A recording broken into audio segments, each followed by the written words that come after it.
ਸੜਕਾਂ ਤੇ ਉਤਰਨ ਦੀ ਜਾਂ ਕਿਤੇ ਜਾਣ ਦੀ ਜ਼ਰੂਰਤ ਨਹੀਂ। ਜੇ ਚਾਹਣ ਤਾਂ ਇਹਨਾਂ ਨੂੰ ਜਦੋਂ ਚਾਹਣ ਐਗਰੀਕਲਚਰ ਮਿਨਿਸਟਰ ਦੇ ਨਾਲ ਬਿਠਾ ਸਕਦੇ ਆ ਭਾਰਤ ਸਰਕਾਰ ਦੇ, ਉਹਨਾਂ ਨਾਲ ਬੈਠ ਕੇ ਖੁੱਲੀ ਡਿਸਕਸ਼ਨ ਕਰ ਲੈਣ। ਜੇ ਉਹ ਕਨਵਿੰਸ ਕਰ ਦਿੰਦੇ ਆ ਕਿ ਕੋਈ ਚੀਜ਼ ਗਲਤ ਹੈਗੀ ਆ ਤਾਂ ਉਹਨੂੰ ਦੂਰ ਕਰਨ 'ਚ ਵੀ ਕੋਈ ਦਿੱਕਤ ਨਹੀਂ ਹੁੰਦੀ। ਕਿ ਜਦੋਂ ਤੁਸੀਂ ਪਾਰਲੀਮੈਂਟ ਮੈਂਬਰਾਂ ਦਾ ਘਿਰਾਓ ਕੀਤਾ ਜਾਂ ਵਿਧਾਇਕਾਂ ਦਾ ਘਿਰਾਓ ਕੀਤਾ, ਤੁਸੀਂ ਪਾਰਟੀ ਪੱਧਰ ਤੋਂ ਉੱਪਰ ਉੱਠ ਕੇ ਕੀਤਾ, ਚਾਹੇ ਕਾਂਗਰਸ ਦੇ ਹੈ, ਚਾਹੇ ਬੀਜੇਪੀ ਦੇ ਹੈ, ਚਾਹੇ ਅਕਾਲੀ ਦਲ ਦੇ ਹੈ। ਕੀ ਲੱਗਦਾ ਕਿ ਸਾਰੀਆਂ ਰਾਜਸੀ ਧਿਰਾਂ ਹੀ ਕਿਸਾਨਾਂ ਦੇ ਵਿਰੁੱਧ ਨੀਤੀਆਂ ਬਣਾਉਣ ਦੇ 'ਚ ਆਪਣਾ ਹੱਥ ਮਿਲਾ ਚੁੱਕੀਆਂ? ਜਿਹੜੇ ਲੋਕ ਅੱਜ ਰਾਜ ਕਰ ਰਹੇ ਨੇ, ਇਹਨਾਂ ਦੀ ਪ੍ਰਾਇੋਰਟੀ ਦੇ ਵਿੱਚ ਐਗਰੀਕਲਚਰ ਕਿਤੇ ਆਉਂਦਾ ਨਹੀਂ ਹੈ। ਉਹਨਾਂ ਨੂੰ ਯਾਦ ਕਰਾਉਣ ਗਏ ਸੀ ਤੇ ਚੇਤਾਵਨੀ ਦੇਣ ਗਏ ਸੀ ਕਿ ਦੇਖੋ ਅਸੀਂ ਤਾਂ ਲੜ ਹੀ ਰਹੇ ਹਾਂ ਸਾਰੇ ਦੇਸ਼ ਦੀ ਤੇ ਪੰਜਾਬ ਦੀ। ਤੁਸੀਂ ਜਿਹੜੇ ਨੁਮਾਇੰਦੇ ਤੇ ਪੋਲੀਟੀਕਲ ਨੁਮਾਇੰਦੇ ਹੋ, ਤੁਹਾਨੂੰ ਅਸਲ ਸਾਡੀ ਆਵਾਜ਼ ਦੇ ਵਿੱਚ ਆਵਾਜ਼ ਮਿਲਾ ਕੇ ਤੁਹਾਨੂੰ ਅਸੈਂਬਲੀ ਅੰਦਰ ਵੀ, ਪਾਰਲੀਮੈਂਟ ਅੰਦਰ ਵੀ ਤੇ ਬਾਹਰ ਵੀ ਆਵਾਜ਼ ਉਠਾਉਣੀ ਚਾਹੀਦੀ ਹੈ, ਕਿਉਂਕਿ ਹਮਲਾ ਬੀਜੇਪੀ ਕੇਂਦਰ ਸਰਕਾਰ ਦਾ ਬਹੁਤ ਵੱਡਾ ਹੈ। ਬਹੁਤ ਵਾਰ ਕਹਿਤਾ ਸਰਕਾਰ ਨੇ ਕਿ ਵੀ MSP ਨਹੀਂ ਬੰਦ ਹੋਣ ਜਾ ਰਹੀ, ਨਹੀਂ ਬੰਦ ਹੋਣ ਜਾ ਰਹੀ, MSP ਚਾਲੂ ਰਹੂਗੀ। ਕਾਂਗਰਸ ਨੇ APMC ਐਕਟ ਦੇ ਅੰਦਰ ਅਮੈਂਡਮੈਂਟਸ ਕੀਤੀਆਂ ਤੇ ਇੱਕ ਆਰਡੀਨੈਂਸ ਲੈ ਕੇ ਆਏ ਜਿਹਦੇ ਨਾਲ ਅਡਾਨੀ ਨੇ 2400 ਏਕੜ ਦੇ ਵਿੱਚ ਮੋਗੇ ਦੇ ਕੋਲ ਆਪਣੇ ਪ੍ਰਾਈਵੇਟ ਯਾਰਡ ਬਣਾਏ ਆ। ਉਸ ਵੇਲੇ ਕਿਸੇ ਨੇ ਕੋਈ ਵਿਰੋਧ ਨਹੀਂ ਕੀਤਾ। ਭਾਰਤੀ ਜਨਤਾ ਪਾਰਟੀ ਕੇਂਦਰ ਦੇ ਵਿੱਚ ਸੱਤਾ ਜਿਸ ਤਰ੍ਹਾਂ ਦੀਆਂ ਨੀਤੀਆਂ ਹੈਗੀਆਂ, ਉਹ ਕਹਿੰਦੇ ਕਿ ਖਾਸ ਤੌਰ ਤੇ ਪੰਜਾਬ ਦੀ ਮੁਕੰਮਲ ਸੁਸਾਇਟੀ ਦੇ ਕਿਸਾਨੀ ਤੇ ਤਾਂ ਹਮਲਾ ਹੀ ਹੈ ਹੀ ਹੈ ਜਿਹੜੀਆਂ ਇਹ ਨੀਤੀਆਂ ਹੈਗੀਆਂ। ਗਰੇਵਾਲ ਜੀ, ਦੂਜੇ ਪਾਸੇ ਭਾਰਤੀ ਜਨਤਾ ਪਾਰਟੀ ਕਹਿ ਰਹੀ ਹੈ ਅਸੀਂ ਤਾਂ ਕਿਸਾਨਾਂ ਦੀ ਖੁਸ਼ਹਾਲੀ ਲਈ ਕਰ ਰਹੇ ਹਾਂ ਸਾਰਾ ਕੁਝ। ਦੂਸਰਾ ਇਹ ਹੈ ਕਿ ਇਹਨਾਂ ਦਾ ਜਿਹੜਾ ਇਹਨੂੰ ਛੱਡਣ ਦਾ ਤਰੀਕਾ ਜਿਹੜਾ ਇਹ ਪਹਿਲਾਂ ਇਹੀ ਹੁੰਦਾ ਵੀ ਨਹੀਂ ਜੀ ਅਸੀਂ ਇਸ ਦਾ ਮਾਰਕੀਟ ਤੋਂ ਨਹੀਂ ਭੱਜ ਰਹੇ, ਅਸੀਂ ਮਿਨੀਮਮ ਸਪੋਰਟ ਪ੍ਰਾਈਸ ਨਹੀਂ ਛੱਡ ਰਹੇ। ਸਾਡੀ ਮਜਬੂਰੀ ਹੈ ਕਿ ਸੜਕਾਂ ਤੇ ਆਏ ਆ, ਖੁਸ਼ੀ ਨਾਲ ਨਹੀਂ ਆਏ। ਤੁਸੀਂ ਲਿਆਂਦਾ ਸਾਨੂੰ ਸੜਕਾਂ ਤੋਂ, ਬਿਲਕੁਲ ਉਹਨਾਂ ਦਾ ਤੁਸੀਂ ਆਪਣਾ ਹੱਲ ਲੱਭੋ, ਸੜਕਾਂ ਤੇ ਲਿਆਉਣ ਦੇ ਜ਼ਿੰਮੇਵਾਰ ਤੁਸੀਂ ਹੋ। ਇਸ ਸਮੇਂ ਜਦੋਂ ਕਣਕ ਦੀ ਪ੍ਰੋਕਿਉਰਮੈਂਟ ਹੋ ਗਈ ਸੀ, ਕਿਹੜੀ ਹੱਦ ਦੀ ਲੋੜ ਸੀ ਕਿ ਆਰਡੀਨੈਂਸ ਜਾਰੀ ਕਰਨੇ ਪਏ? MSP ਭਾਵੇਂ 6-7% ਕਿਸਾਨਾਂ ਨੂੰ ਮਿਲਦੀ ਹੈ, ਪੰਜਾਬ, ਹਰਿਆਣਾ, ਵੈਸਟਰਨ ਉੱਤਰ ਪ੍ਰਦੇਸ਼ ਜਾਂ ਥੋੜ੍ਹੇ ਜਿਹੇ ਹੋਰ ਲੋਕਾਂ ਨੂੰ, ਪਰ ਗੱਲ ਤਾਂ ਇਸ ਤੋਂ ਵੱਡੀ ਹੈ ਕਿ MSP ਦੀਆਂ ਵੀ ਬਹੁਤ ਸਾਰੀਆਂ ਸਮੱਸਿਆਵਾਂ ਨੇ, ਪਰ MSP ਤੋਂ ਸਾਨੂੰ ਰੈਮੂਨਰੇਟਿਵ ਪ੍ਰਾਈਸਿਸ ਵੱਲ ਜਾਣਾ ਚਾਹੀਦਾ ਸੀ। ਦੋਨਾਂ ਦੇ ਖਦਸ਼ੇ ਹੈ। MSP ਦੇ ਉੱਤੇ ਗਰੰਟੀ ਕਿਉਂ ਨਹੀਂ ਦਿੱਤੀ ਜਾ ਸਕਦੀ? ਜੇ ਆਰਡੀਨੈਂਸ ਜਿਹੜੇ ਕਿ 3 ਲਿਆਂਦੇ ਜਾ ਸਕਦੇ ਹੈ, ਚੌਥਾ ਆਰਡੀਨੈਂਸ ਲਿਆਓ ਕਿ ਅਸੀਂ ਗਰੰਟੀ ਦਿੰਦੇ ਹਾਂ MSP ਖਤਮ ਹੀ ਨਹੀਂ ਹੋਏਗੀ। ਔਰ ਜਿਹੜੀਆਂ ਇਹ ਪੋਲੀਟੀਕਲ ਪਾਰਟੀਆਂ ਨੇ, ਇਹਨਾਂ ਦੇ ਤਾਂ ਆਪਣੇ ਕੁਝ ਮਨਸੂਬੇ ਹੁੰਦੇ ਆ, ਉਹਨਾਂ ਨੂੰ ਲੈ ਕੇ ਹੀ ਇਹ ਕੰਮ ਕਰਦੇ ਨੇ। ਔਰ ਮੈਨੂੰ ਨਹੀਂ ਸਮਝਦਾ ਕਿਸਾਨ ਹਿੱਤ ਦੀ ਕੋਈ ਗੱਲ ਕਰਦੇ ਆ। ਨਜ਼ਰੀਆ ਦੀ ਡਿਬੇਟ ਜਗਤਾਰ ਸਿੰਘ ਸਿੱਧੂ ਨੂੰ ਦਰਸ਼ਕਾਂ ਦਾ ਸਵਾਗਤ। ਦੇਸ਼ ਦੇ ਵੱਖ-ਵੱਖ ਹਿੱਸਿਆਂ 'ਚ ਕਿਸਾਨ ਜਥੇਬੰਦੀਆਂ ਆਪਣੀਆਂ ਮੰਗਾਂ ਨੂੰ ਲੈ ਕੇ ਅੰਦੋਲਨ ਕਰ ਰਹੀਆਂ। ਕਿਧਰੇ MSP ਦਾ ਖਤਰਾ ਹੈ, ਕਿਧਰੇ ਇਸੇ ਤਰੀਕੇ ਨਾਲ ਜਿਹੜੇ 3 ਖੇਤੀ ਦੇ ਆਰਡੀਨੈਂਸ ਲਿਆਂਦੇ ਜਾ ਰਹੇ, ਕਿਸ ਤਰੀਕੇ ਨਾਲ ਕਿਸਾਨੀ ਨੂੰ ਹੋ ਰਿਹਾ ਕਸਾਰਾ ਜਾਂ ਸਿੱਧੀ ਸਬਸਿਡੀ ਖਤਮ ਕਰਨ ਦੇ ਮਾਮਲੇ ਹੈ। ਬਹੁਤ ਸਾਰੇ ਮੁੱਦੇ ਹੈ। ਜੇਕਰ ਸਾਰੇ ਦੇਸ਼ ਦੀ ਗੱਲ ਕਰੀਏ ਉੱਥੇ ਵੀ ਬਹੁਤ ਵੱਡੇ ਅੰਦੋਲਨ ਹੈ, ਪਰ ਪੰਜਾਬ ਤੇ ਹਰਿਆਣਾ ਦੇ ਜਦੋਂ ਆਪਾਂ ਕਿਸਾਨ ਦੀ ਗੱਲ ਕਰਦੇ ਹਾਂ ਤਾਂ ਬਹੁਤ ਵੱਡੀ ਕਿ ਬੇਚੈਨੀ ਕੇਂਦਰ ਦੀਆਂ ਨੀਤੀਆਂ ਨੂੰ ਲੈ ਕੇ ਤੇ ਸੂਬਾ ਸਰਕਾਰਾਂ ਦੀਆਂ ਨੀਤੀਆਂ ਨੂੰ ਲੈ ਕੇ ਚੱਲ ਰਹੀ ਹੈ। ਇੱਕ ਦਿਨ ਪਹਿਲਾਂ ਜਦੋਂ ਕਿ ਹਿੰਦੁਸਤਾਨ ਦਾ ਇਤਿਹਾਸਿਕ ਦਿਨ 9 ਅਗਸਤ, ਪੰਜਾਬ ਦੇ ਕਿਸਾਨਾਂ ਨੇ ਸੜਕਾਂ 'ਤੇ ਨਿਕਲ ਕੇ ਮੰਤਰੀਆਂ ਦੀ ਗੱਲ ਕਰ ਲਈਏ, ਪਾਰਲੀਮੈਂਟ ਮੈਂਬਰਾਂ ਦੀ ਗੱਲ ਕਰ ਲਈਏ, ਵਿਧਾਨਕਾਰਾਂ ਦੀ ਗੱਲ ਕਰ ਲਈਏ, ਉਹਨਾਂ ਦੇ ਘਰਾਂ ਦਾ ਕੀਤਾ ਘਿਰਾਓ। ਇਹਨਾਂ ਸਾਰੇ ਮੁੱਦਿਆਂ 'ਤੇ ਪੈਨਲ 'ਤੇ ਮੇਰੇ ਨਾਲ ਇਸ ਵੇਲੇ ਜਿਹੜੇ ਖਾਸ ਮਹਿਮਾਨ ਚਰਚਾ 'ਚ ਜੁੜ ਚੁੱਕੇ ਹੈ। ਭਾਰਤੀ ਜਨਤਾ ਪਾਰਟੀ ਦੇ ਸੀਨੀਅਰ ਆਗੂ ਤੇ ਬੁਲਾਰੇ ਹਰਜੀਤ ਸਿੰਘ ਗਰੇਵਾਲ ਜੀ, ਕ੍ਰਾਂਤੀਕਾਰੀ ਕਿਸਾਨ ਯੂਨੀਅਨ ਦੇ ਨੇਤਾ ਡਾਕਟਰ ਦਰਸ਼ਨਪਾਲ ਜੀ, ਇਸੇ ਤਰੀਕੇ ਨਾਲ ਸਾਡੇ ਤੀਜੇ ਮਹਿਮਾਨ ਜਿਹੜੇ ਕਿ ਆਰਥਿਕ ਤੇ ਖੇਤੀ ਮੁੱਦਿਆਂ 'ਤੇ ਆਪਣੀ ਇੱਕ ਮੁਹਾਰਤ ਰੱਖਦੇ ਹੈ, ਡਾਕਟਰ ਗਿਆਨ ਸਿੰਘ। ਤਿੰਨੇ ਮਹਿਮਾਨਾਂ ਨੂੰ ਮੈਂ ਤੁਹਾਡੇ ਸਾਰਿਆਂ ਵੱਲੋਂ ਚੈਨਲ 'ਤੇ ਆਉਣ ਲਈ ਜੀ ਆਖਦਾ, ਵੈਲਕਮ ਕਰਦਾ। ਡਾਕਟਰ ਦਰਸ਼ਨਪਾਲ ਜੀ, ਤੁਸੀਂ ਕੌਮੀ ਤੇ ਕੌਮਾਂਤਰੀ ਪੱਧਰ 'ਤੇ ਕਿਸਾਨ ਅੰਦੋਲਨ ਦੇ ਨਾਲ ਜੁੜੇ ਹੋਏ ਹੋ। ਜਿਸ ਤਰੀਕੇ ਨਾਲ ਇੱਕ ਦਿਨ ਪਹਿਲਾਂ ਮੰਤਰੀਆਂ, ਵਿਧਾਇਕਾਂ, ਪਾਰਲੀਮੈਂਟ ਮੈਂਬਰਾਂ ਦੇ ਘਿਰਾਓ ਕੀਤੇ ਗਏ ਹੈ, ਕੀ ਲੱਗਦਾ ਹੈ ਕਿ ਦੇਸ਼ ਦੇ ਜਿਹੜੇ ਰਾਜਸੀ ਲੋਕ ਹੈ, ਰਾਜਨੀਤੀਵਾਨ ਹੈ, ਉਹ ਕਿਸਾਨ ਮੁੱਦਿਆਂ ਨੂੰ ਲੈ ਕੇ, ਕਿਸਾਨ ਮੰਗਾਂ ਨੂੰ ਲੈ ਕੇ ਬੇਈਮਾਨ ਹੋ ਗਏ ਹੈ? ਕਿਸਾਨਾਂ ਨੂੰ ਘਿਰਾਓ ਕਰਨੇ ਪੈ ਰਿਹਾ ਹੈ ਆਪਣੇ ਆਗੂਆਂ ਦੇ ਘਰਾਂ ਦੇ। ਮੈਨੂੰ ਇਹ ਜੀ, ਲੱਗਦਾ ਡਾਕਟਰ ਸਾਹਿਬ। ਕਿ ਬੇਈਮਾਨ ਸ਼ਬਦ ਦੀ ਬਜਾਏ ਅਗਰ ਅਸੀਂ ਇਹਨਾਂ ਦੀ ਵਿਜ਼ਨ ਜਾਂ ਪਾਲਿਸੀ ਦੀ ਗੱਲ ਕਰੀਏ ਉਹ ਠੀਕ ਨਹੀਂ ਹੈ, ਕਿਉਂਕਿ ਇਹ Okay. ਜਿਹੜੇ ਲੋਕ ਅੱਜ ਰਾਜ ਕਰ ਰਹੇ ਨੇ ਇਹਨਾਂ ਦੀ ਪ੍ਰਾਇੋਰਟੀ ਦੇ ਵਿੱਚ ਐਗਰੀਕਲਚਰ ਕਿਤੇ ਆਉਂਦਾ ਨਹੀਂ ਹੈ। ਜਿਹੜੀ ਐਗਰੀਕਲਚਰ ਇਹ ਲੱਗਦਾ ਹੈ ਇਹਨਾਂ ਰਾਜ ਕਰਨ ਵਾਲੇ ਲੋਕਾਂ ਨੂੰ ਕਿ ਐਗਰੀਕਲਚਰ ਤਾਂ ਇੱਕ ਪ੍ਰਿਮਿਟਿਵ ਜਿਹਾ ਕੰਮ ਹੈ, ਹੋ ਹੀ ਜਾਣਾ। ਲੇਕਿਨ ਦੂਜੇ ਪਾਸੇ ਜਿਹੜੀਆਂ ਬਹੁਤ ਤੇਜ਼ੀ ਹਾਈਟੈਕ ਕੰਪਨੀਆਂ ਨੇ, ਡਿਫੈਂਸ ਹਥਿਆਰ ਬਣਾਉਣ ਵਾਲੀਆਂ ਕੰਪਨੀਆਂ ਨੇ, ਜਹਾਜ਼ ਬਣਾਉਣ ਵਾਲੀਆਂ ਕੰਪਨੀਆਂ ਨੇ, ਹੋਰ ਵੱਡੀ ਵੱਡੀ ਮਸ਼ੀਨਰੀ ਤਿਆਰ ਕਰਨ ਵਾਲੀਆਂ ਕੰਪਨੀਆਂ ਨੇ, ਉਹਨਾਂ ਨੂੰ ਕਿਉਂਕਿ ਪ੍ਰੋਫਿਟਸ ਤੇ ਕੰਜ਼ਿਊਮਰਿਜ਼ਮ ਤੋਂ ਅੱਜ ਕੱਲ੍ਹ ਬਹੁਤ ਜ਼ਿਆਦਾ ਹੋ ਰਹੇ ਨੇ ਤੇ ਉਹਨਾਂ ਵੱਲ ਹੀ ਜ਼ਿਆਦਾ ਉਹਨਾਂ ਦਾ ਧਿਆਨ ਹੈ। ਵਨ ਸੈਕੰਡਲੀ ਜੋ ਇਹ ਤੇ ਆਪਣੇ NDA 2 ਜੋ ਕਰ ਰਹੀ ਹੈ ਉਹਦੇ ਵਿੱਚ ਇਹਨਾਂ ਨੇ ਮਤਲਬ ਕਿ ਕਬਾੜ ਹੀ ਖੋਲ ਤੇ ਪੂਰੇ ਦੇਸ਼ ਦੇ ਕੇ ਹਰ ਚੀਜ਼ ਨੂੰ ਪ੍ਰਾਈਵੇਟਾਈਜ਼ ਕਰਨਾ, ਡਿਫੈਂਸ ਨੂੰ ਵੀ, ਰੇਲਵੇ ਨੂੰ ਵੀ, ਐਗਰੀਕਲਚਰ ਨੂੰ ਵੀ, ਐਜੂਕੇਸ਼ਨ ਨੂੰ ਵੀ, ਹੈਲਥ ਨੂੰ ਵੀ, ਹਰ ਚੀਜ਼ ਦੇ ਵਿੱਚ ਜਾਨੀ ਇੱਕ ਤਰ੍ਹਾਂ ਦਾ private finance capital and technology ਹੈ ਜਿਹੜੀ ਉਹਦੀ ਘੁਸਪੈਠ ਕਰਾ ਰਹੇ ਨੇ। ਤੇ ਐਗਰੀਕਲਚਰ ਦੇ ਬਾਰੇ ਇਹ ਇੱਕ ਮੈਂ ਕਹਿਣਾ ਚਾਹੁੰਦਾ ਕਿ ਅੱਜ ਐਗਰੀਕਲਚਰ ਜਿਹੜਾ ਸਾਡਾ ਹੈ ਇਹਦੇ ਤੇ ਮੋਰ ਦੈਨ 60% ਲੋਕ ਡਿਪੈਂਡੈਂਟ ਨੇ। ਮਤਲਬ ਕਿ ਇਹ ਕਹਿ ਲਓ ਕਿ ਉਹਨਾਂ ਦੀ ਜਿਹੜਾ ਰੁਜ਼ਗਾਰ ਹੈ, ਉਹਨਾਂ ਦਾ ਜਿਹੜਾ ਕਾਰੋਬਾਰ ਹੈ, ਉਹਨਾਂ ਦਾ ਜਿਹੜਾ ਗੁਜ਼ਾਰਾ ਹੈ ਰੋਜ਼ ਦਾ ਉਸੇ ਤੇ ਹੀ ਚੱਲਦਾ ਹੈ। ਅੱਜ ਉਹ ਸਮਾਂ ਨਹੀਂ ਹੈ ਜਦੋਂ ਇੰਡਸਟਰੀਅਲ ਰੈਵੋਲੂਸ਼ਨ ਹੋਇਆ ਸੀ ਕਿ ਲੋਕ ਖੇਤੀ ਤੋਂ ਵਿਹਲੇ ਹੋ ਕੇ ਕਿਤੇ ਉਹਨਾਂ ਨੂੰ ਕਿਤੇ ਐਗਰੀਕਲਚਰ ਦੀ ਜਗ੍ਹਾ ਉਹ ਕਿਤੇ ਹੋਰ ਸੈੱਟ ਹੋ ਜਾਣਗੇ, ਇੰਡਸਟਰੀ ਸੈੱਟ ਹੋ ਜਾਣਗੇ, ਸਰਵਿਸ ਸੈਕਟਰ ਸੈੱਟ ਹੋ ਜਾਣਗੇ। ਸੋ ਇਹ ਬੜੀ ਕੰਜ਼ਰਵੇਟਿਵ ਅਪਰੋਚ ਚਾਹੀਦੀ ਹੈ ਕਿ ਖੇਤੀ ਦੇ ਅੰਦਰ ਇਸ ਕਿਸਮ ਦਾ ਕੈਪੀਟਲ ਇੰਟੈਂਸਿਵ ਅਗਰ ਇਹ ਲੈ ਕੇ ਜਾਣਗੇ ਜੋ ਅਪਰੋਚ ਹੈ, ਜਾਂ ਇਹ ਚਾਹੁੰਦੇ ਨੇ ਕਿ ਅਸੀਂ 20-22% ਖੇਤੀਬਾੜੀ ਤੇ ਡਿਪੈਂਡੈਂਟ ਲੋਕਾਂ ਨੂੰ ਰੱਖੀਏ, ਸੰਭਵ ਹੀ ਨਹੀਂ ਹੈ। ਇਸ ਲਈ ਸੰਭਵ ਨਹੀਂ ਹੈ ਕਿ ਵੱਡੇ ਪੈਮਾਨੇ ਤੇ ਖੇਤੀਬਾੜੀ ਧੰਦੇ ਦੀ ਪਹਿਲਾਂ ਹੀ ਬੇਰੁਜ਼ਗਾਰੀ ਹੋ ਚੁੱਕੀ ਹੈ। ਐਗਰੀਕਲਚਰ ਵਰਕਰਸ ਬਾਹਰ ਨਿਕਲ ਚੁੱਕੇ ਨੇ, ਕਿਸਾਨਾਂ ਦੇ ਬੱਚਿਆਂ ਨੂੰ ਕੋਈ ਕੰਮ ਨਹੀਂ ਹੈ। ਸੋ ਫੈਮਲੀਜ਼ ਵਿਹਲੀਆਂ ਕਰਨ ਦਾ ਜਿਹੜਾ ਹੋਰ ਇਹਨਾਂ ਦੀ ਪਾਲਿਸੀ ਨੇ ਇਹ ਹੋਰ ਕਬਾੜਾ ਕਰ ਦੇਣਗੇ। ਮੈਨੂੰ ਦੱਸੋ ਅਗਰ ਇਹ ਨਹੀਂ ਹੈ, ਇੰਡੈਪਟਡਨੈਸ ਇੰਨੀ ਜ਼ਿਆਦਾ ਵੱਧ ਗਈ ਹੈ, ਪੰਜਾਬ ਦੇ 90% ਜਿਹੜੇ ਕਿਸਾਨ ਨੇ ਉਹ ਕਰਜ਼ੇ 'ਚ ਨੇ, ਔਰ ਦੁਨੀਆ ਦੇ ਵਿੱਚ ਕੇਵਲ ਕਿਸਾਨ ਹੀ ਇੱਕ ਅਜਿਹੀ ਜਮਾਤ ਹੈ, ਉਹ ਵੀ ਹਿੰਦੁਸਤਾਨ ਦੀ, ਜਿਹੜੀ ਕੇਵਲ ਜਮਾਤ ਦੇ ਤੌਰ ਤੇ ਐਡੇ ਵੱਡੇ ਪੈਮਾਨੇ ਤੇ ਖੁਦਕੁਸ਼ੀਆਂ ਕਰ ਰਹੀ ਹੈ। ਕੋਈ ਵੀ ਹੋਰ ਜਮਾਤ ਜਾਤ ਫਿਰਕੇ ਦੇ ਲੋਕ ਐਡੇ ਵੱਡੇ ਪੈਮਾਨੇ ਤੇ ਖੁਦਕੁਸ਼ੀਆਂ ਨਹੀਂ ਕਰ ਰਹੇ। ਸੋ ਇਹ ਜਦੋਂ ਹਾਲ ਹੋ ਰਿਹਾ ਹੈ ਤਾਂ ਮੈਂ ਇਹ ਕਹੂੰਗਾ ਕਿ ਇਹਨਾਂ ਸਰਕਾਰਾਂ ਦੀਆਂ ਨੀਤੀਆਂ, ਉਹਨੂੰ ਬੇਈਮਾਨੀ ਸ਼ਬਦ ਨਾ ਵਰਤੀਏ, ਇਹਨਾਂ ਦੀਆਂ ਨੀਤੀਆਂ ਜਿਹੜਾ ਦ੍ਰਿਸ਼ਟੀਕੋਣ ਹੈ, ਜਿਹੜਾ ਜੋ ਮਾਡਲ ਆਫ ਡਿਵੈਲਪਮੈਂਟ ਤੇ ਲੈ ਕੇ ਆਉਣਾ ਚਾਹੁੰਦੇ ਨੇ, ਉਸ model of development he quality ਹੈ, ਪ੍ਰੋ ਕਾਰਪੋਰੇਟ ਹੈ, ਪ੍ਰੋ ਬਿਗ ਕੈਪੀਟਲ ਹੈ। ਉਹ ਇਹ ਚਾਹੁੰਦੇ ਨੇ ਕਿ ਅਡਾਨੀ ਤੇ ਅੰਬਾਨੀ ਐਗਰੀਕਲਚਰ 'ਚ ਆ ਜਾਣ, ਉਹ ਮਾਰਕੀਟ ਵੀ ਸਾਂਭ ਲੈਣ, ਉਹ ਪ੍ਰੋਡਕਸ਼ਨ ਵੀ ਸਾਂਭ ਲੈਣ, ਉਹ ਸਾਰਾ ਕੁਝ ਉਹ ਸਾਂਭ ਲੈਣ ਤੇ ਕਿਸਾਨਾਂ ਨੂੰ ਬਾਹਰ ਕੱਢ ਦਿੱਤਾ ਜਾਵੇ। ਇਹਦੇ ਨਾਲ ਕਿਸਾਨੀ ਦਾ ਇੱਕ ਵੱਡੇ ਪੈਮਾਨੇ ਤੇ ਕਹਿ ਲਓ ਕਿ ਬੁਰਾ ਹਾਲ ਹੋ ਰਿਹਾ ਹੈ ਤੇ ਹੋਊਗਾ ਅੱਗੇ ਹੋ।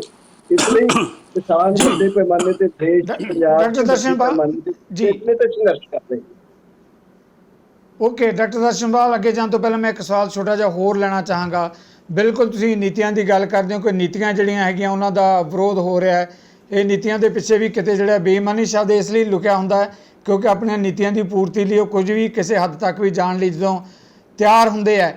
ਸਵਾਲ ਇਹ ਕਿ ਜਦੋਂ ਤੁਸੀਂ ਪਾਰਲੀਮੈਂਟ ਮੈਂਬਰਾਂ ਦਾ ਘਿਰਾਓ ਕੀਤਾ ਜਾਂ ਵਿਧਾਇਕਾਂ ਦਾ ਘਿਰਾਓ ਕੀਤਾ, ਤੁਸੀਂ ਪਾਰਟੀ ਪੱਧਰ ਤੋਂ ਉੱਪਰ ਉੱਠ ਕੇ ਕੀਤਾ, ਚਾਹੇ ਕਾਂਗਰਸ ਦੇ ਹੈ, ਚਾਹੇ BJP ਦੀ ਹੈ, ਚਾਹੇ ਅਕਾਲੀ ਦਲ ਦੇ ਹੈ। ਕੀ ਲੱਗਦਾ ਕਿ ਸਾਰੀਆਂ ਰਾਜਸੀ ਧਿਰਾਂ ਹੀ ਕਿਸਾਨਾਂ ਦੇ ਵਿਰੁੱਧ ਨੀਤੀਆਂ ਬਣਾਉਣ ਦੇ 'ਚ ਆਪਣਾ ਹੱਥ ਮਿਲਾ ਚੁੱਕੀਆਂ? ਇਹ ਸਵਾਲ ਵੀ ਬੜਾ ਅਹਿਮ ਹੈ ਡਾਕਟਰ ਦਰਸ਼ਨਪਾਲ ਜੀ। ਨਹੀਂ ਸਿੱਧੂ ਸਾਹਿਬ, ਤੁਸੀਂ ਸ਼ਾਇਦ ਯਾਦ ਹੋਊਗਾ 27 ਜੁਲਾਈ ਨੂੰ ਅਸੀਂ ਪੰਜਾਬ ਦੇ ਵਿੱਚ ਸਪੈਸ਼ਲੀ ਪ੍ਰੋਟੈਸਟ ਮਾਰਚ ਕੀਤੇ ਨੇ, tractor march towards the residences and offices of Akali Dal and BJP leaders all over Punjab. ਅਸੀਂ ਉਹਨਾਂ ਪ੍ਰਤੀ ਇੱਕ ਰੋਸ ਜਤਾ ਕੇ ਗਏ ਸੀ। ਹੁਣ ਅਸੀਂ ਉਸ ਤੋਂ ਬਾਅਦ 9 ਅਗਸਤ ਤੱਕ ਅਸੀਂ ਸਾਰੇ ਦੇਸ਼ ਦੇ ਵਿੱਚੋਂ 250 ਜਥੇਬੰਦੀਆਂ ਨੇ ਪ੍ਰਾਈਮ ਮਿਨਿਸਟਰ ਨੂੰ ਇੱਕ ਆਪਣੀਆਂ ਡਿਮਾਂਡਸ ਪ੍ਰਤੀ ਚਿੱਠੀ ਲਿਖੀ। ਹੁਣ ਅਸੀਂ ਪੰਜਾਬ ਦੇ ਜਿਹੜੇ ਚੁਣੇ ਹੋਏ ਨੁਮਾਇੰਦੇ ਨੇ, ਜਿਹੜੇ ਲੋਕ ਨੁਮਾਇੰਦੇ ਕਹਾਉਂਦੇ ਨੇ ਆਪਾਂ ਨੂੰ, ਚਾਹੇ BJP, ਅਕਾਲੀ ਦਲ, ਜਨਤਾ, ਆਪਣੇ ਆਮ ਆਦਮੀ ਪਾਰਟੀ ਜਾਂ ਕਾਂਗਰਸ ਦੇ ਨੇ ਜਾਂ ਆਜ਼ਾਦ ਨੇ, ਉਹਨਾਂ ਨੂੰ ਯਾਦ ਕਰਾਉਣ ਗਏ ਸੀ ਤੇ ਚੇਤਾਵਨੀ ਦੇਣ ਗਏ ਸੀ ਕਿ ਦੇਖੋ ਅਸੀਂ ਤਾਂ ਲੜ ਹੀ ਰਹੇ ਹਾਂ ਸਾਰੇ ਦੇਸ਼ ਵੀ ਤੇ ਪੰਜਾਬ ਵੀ। ਤੁਸੀਂ ਜਿਹੜੇ ਨੁਮਾਇੰਦੇ ਤੇ ਪੋਲੀਟੀਕਲ ਨੁਮਾਇੰਦੇ ਹੋ, ਤੁਹਾਨੂੰ ਅਸਲ ਸਾਡੀ ਆਵਾਜ਼ ਦੇ ਵਿੱਚ ਆਵਾਜ਼ ਮਿਲਾ ਕੇ ਤੁਹਾਨੂੰ ਅਸੈਂਬਲੀ ਅੰਦਰ ਵੀ, ਪਾਰਲੀਮੈਂਟ ਅੰਦਰ ਵੀ ਤੇ ਬਾਹਰ ਵੀ ਆਵਾਜ਼ ਉਠਾਉਣੀ ਚਾਹੀਦੀ ਹੈ। ਕਿਉਂਕਿ ਹਮਲਾ BJP ਕੇਂਦਰ ਸਰਕਾਰ ਦਾ ਬਹੁਤ ਵੱਡਾ ਹੈ, ਕਿਉਂਕਿ ਪੰਜਾਬ ਦੇ MLA MP ਦੇ ਪੰਜਾਬ ਦੇ ਅਧਿਕਾਰਾਂ ਤੇ ਵੀ ਹਮਲਾ ਹੈ, ਪੰਜਾਬ ਤੇ ਹਰਿਆਣੇ ਦੀਆਂ ਮੰਡੀਆਂ ਤੋੜਨ ਦਾ ਹਮਲਾ ਹੈ, ਪੰਜਾਬ ਤੇ ਹਰਿਆਣੇ ਦੇ ਮਿਨੀਮਮ ਸਪੋਰਟ ਪ੍ਰਾਈਸ ਨੂੰ ਖਤਮ ਕਰਨ ਦਾ ਮਸਲਾ ਹੈ। ਸੋ ਇਹ ਜਿਹੜਾ ਪੰਜਾਬ ਦੇ ਕਿਸਾਨਾਂ ਤੇ ਕੇਵਲ ਹਮਲਾ ਨਹੀਂ, ਪੰਜਾਬ ਦੀ ਟੋਟਲ ਸੁਸਾਇਟੀ ਤੇ ਇੱਥੇ ਦੇ ਸਟਰਕਚਰ ਤੇ ਇੱਥੋਂ ਦੇ ਹੱਕਾਂ ਦੇ ਇੱਕ ਹਮਲਾ ਹੈ।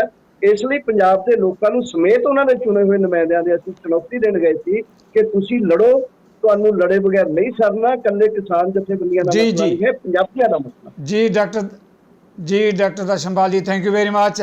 ਗਰੇਵਾਲ ਸਾਹਿਬ, ਤੁਸੀਂ ਡਾਕਟਰ ਸਾਹਿਬ ਦੇ ਕਮੈਂਟ ਸੁਣਿਆ, ਉਹਨਾਂ ਦਾ ਕਹਿਣਾ ਕਿ ਇਸ ਵੇਲੇ ਜਿਹੜੀਆਂ ਨੀਤੀਆਂ ਹੈਗੀਆਂ, ਨੀਤੀਆਂ ਦੀ ਗੱਲ ਹੈ, ਭਾਰਤੀ ਜਨਤਾ ਪਾਰਟੀ ਕੇਂਦਰ ਦੇ ਵਿੱਚ ਸੱਤਾ ਜਿਸ ਤਰ੍ਹਾਂ ਦੀਆਂ ਨੀਤੀਆਂ ਹੈਗੀਆਂ, ਉਹ ਕਹਿੰਦੇ ਕਿ ਖਾਸ ਤੌਰ ਤੇ ਪੰਜਾਬ ਦੀ ਮੁਕੰਮਲ ਸੁਸਾਇਟੀ ਦੇ ਕਿਸਾਨੀ ਤੇ ਤਾਂ ਹਮਲਾ ਹੀ ਹੈ ਹੀ ਹੈ ਜਿਹੜੀਆਂ ਇਹ ਨੀਤੀਆਂ ਹੈਗੀਆਂ। ਗਰੇਵਾਲ ਜੀ, ਦੂਜੇ ਪਾਸੇ ਭਾਰਤੀ ਜਨਤਾ ਪਾਰਟੀ ਕਹਿ ਰਹੀ ਹੈ ਅਸੀਂ ਤਾਂ ਕਿਸਾਨਾਂ ਦੀ ਖੁਸ਼ਹਾਲੀ ਲਈ ਕਰ ਰਹੇ ਹਾਂ ਸਾਰਾ ਕੁਝ। ਜੀ ਗਰੇਵਾਲ ਜੀ। ਜਗਤਾਰ ਜੀ, ਇਸ ਤਰ੍ਹਾਂ ਡਾਕਟਰ ਦਰਸ਼ਨਪਾਲ ਜੀ ਦੀ ਆਪਣੇ ਵਿਚਾਰ ਨੇ, ਆਪਣੀ ਸੋਚ ਆ, ਜ਼ਰੂਰੀ ਨਹੀਂ ਕਿ ਹਰ ਕੋਈ ਉਹਦੇ ਨਾਲ ਸਹਿਮਤ ਹੋਵੇ।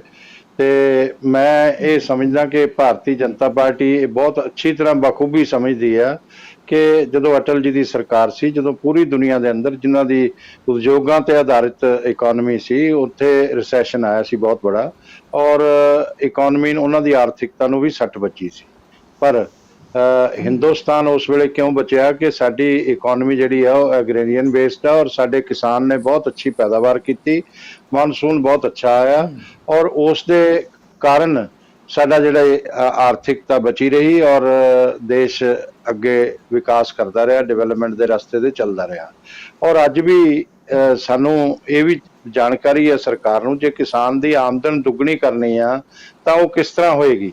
ਜਦੋਂ ਮੈਂ ਇਹਨਾਂ ਨੂੰ ਇੱਕ ਚੀਜ਼ ਦੱਸਦਾ ਕਿ ਜਦੋਂ ਕਾਂਗਰਸ ਨੇ APMC ਐਕਟ ਦੇ ਅੰਦਰ ਅਮੈਂਡਮੈਂਟਸ ਕੀਤੀਆਂ ਤੇ ਇੱਕ ਆਰਡੀਨੈਂਸ ਲੈ ਕੇ ਆਏ ਜਿਹਦੇ ਨਾਲ ਅਡਾਨੀ ਨੇ 2400 ਏਕੜ ਦੇ ਵਿੱਚ ਆ ਮੋਗੇ ਦੇ ਕੋਲ ਆਪਣੇ ਪ੍ਰਾਈਵੇਟ ਯਾਰਡ ਬਣਾਏ ਆ, ਉਸ ਵੇਲੇ ਕਿਸੇ ਨੇ ਕੋਈ ਵਿਰੋਧ ਨਹੀਂ ਕੀਤਾ, ਸੇਮ ਇਹੀ ਚੀਜ਼ਾਂ ਸੀ ਉਹਦੇ ਅੰਦਰ।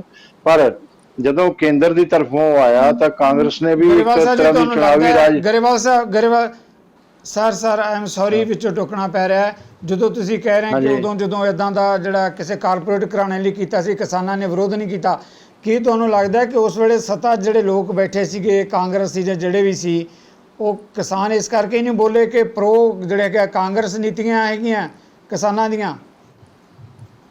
ਨਹੀਂ, ਮੈਂ ਇਹ ਨਹੀਂ ਕਹਿੰਦਾ ਕਿ ਇਸ ਕਰਕੇ ਨਹੀਂ ਬੋਲੇ ਹੈਗੇ, ਪਰ ਉਹ ਤਾਂ ਇੱਕ ਕਿਸਾਨ ਹੀ ਦੱਸ ਸਕਦੇ ਆ। ਦਰਸ਼ਨਪਾਲ ਜੀ ਬਿਹਤਰ ਦੱਸਣਗੇ ਕਿ ਕਿਉਂ ਨਹੀਂ ਬੋਲੇ ਸੀ। ਪਰ ਮੈਂ ਇੱਕੋ ਚੀਜ਼ ਕਹਿੰਦਾ ਹੈਗਾ ਕਿ ਮੈਂ ਇਹਨਾਂ ਨੂੰ ਇਹ ਕਹਿਣਾ, ਇੱਕ ਮੇਰੀ ਗੱਲ ਸੁਣ ਲਓ, ਇਹਨਾਂ ਨੂੰ ਸੜਕਾਂ ਤੇ ਉਤਰਨ ਦੀ ਜਾਂ ਕਿਤੇ ਜਾਣ ਦੀ ਜ਼ਰੂਰਤ ਨਹੀਂ। ਜੇ ਚਾਹਣ ਤਾਂ ਇਹਨਾਂ ਨੂੰ ਜਦੋਂ ਚਾਹਣ ਐਗਰੀਕਲਚਰ ਮਿਨਿਸਟਰ ਦੇ ਨਾਲ ਬਿਠਾ ਸਕਦੇ ਆ ਭਾਰਤ ਸਰਕਾਰ ਦੇ, ਉਹਨਾਂ ਨਾਲ ਬੈਠ ਕੇ ਖੁੱਲੀ ਡਿਸਕਸ਼ਨ ਕਰ ਲੈਣ।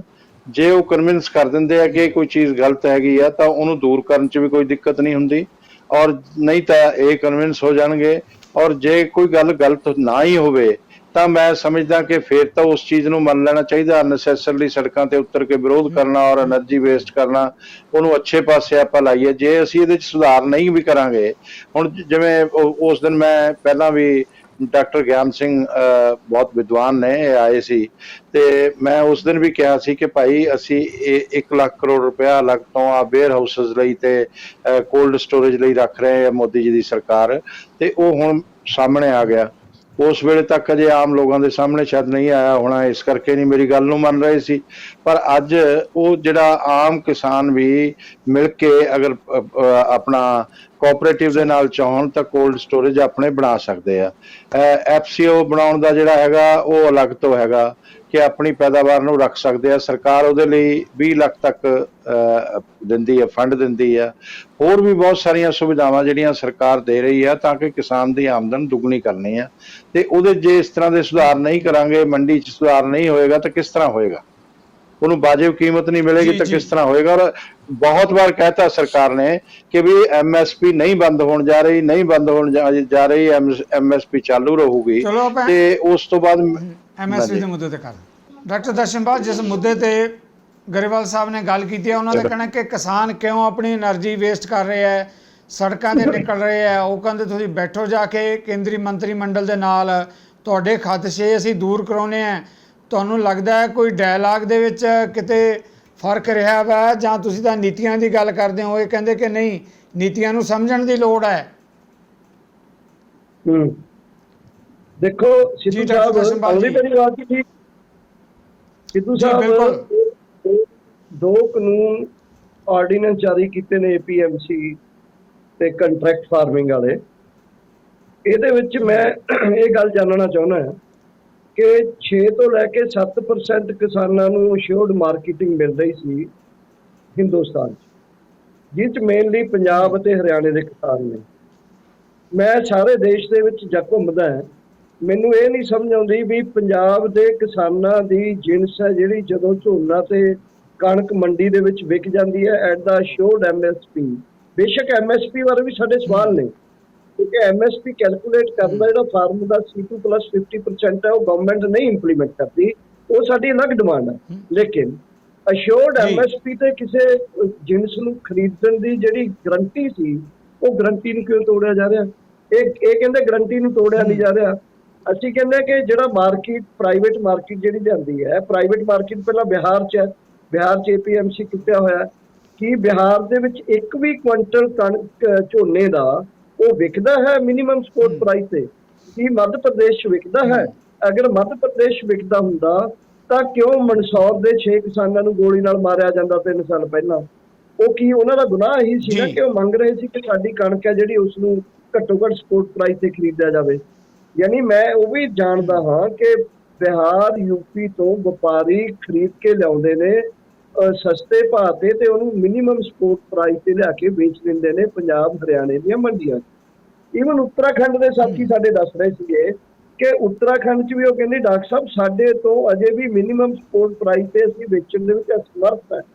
ਅਸੀਂ 200-250 ਰੁਪਏ ਆਪਣਾ ਰੇਟ ਪ੍ਰਤੀ ਕੁਇੰਟਲ ਵਧਾ ਲਿਆ, ਪਰ ਇਸ ਕਰਕੇ ਅਸੀਂ ਪੂਰਾ MSP ਤੇ ਅਜੇ ਨਹੀਂ ਪਹੁੰਚੇ। ਸੋ MSP ਅਗਰ ਮਿਲ ਰਿਹਾ ਲੋਕਾਂ ਨੂੰ, ਸਰਕਾਰ ਇਸ ਤੋਂ ਕਿਉਂ ਭੱਜਦੀ ਹੈ ਪਿੱਛੇ?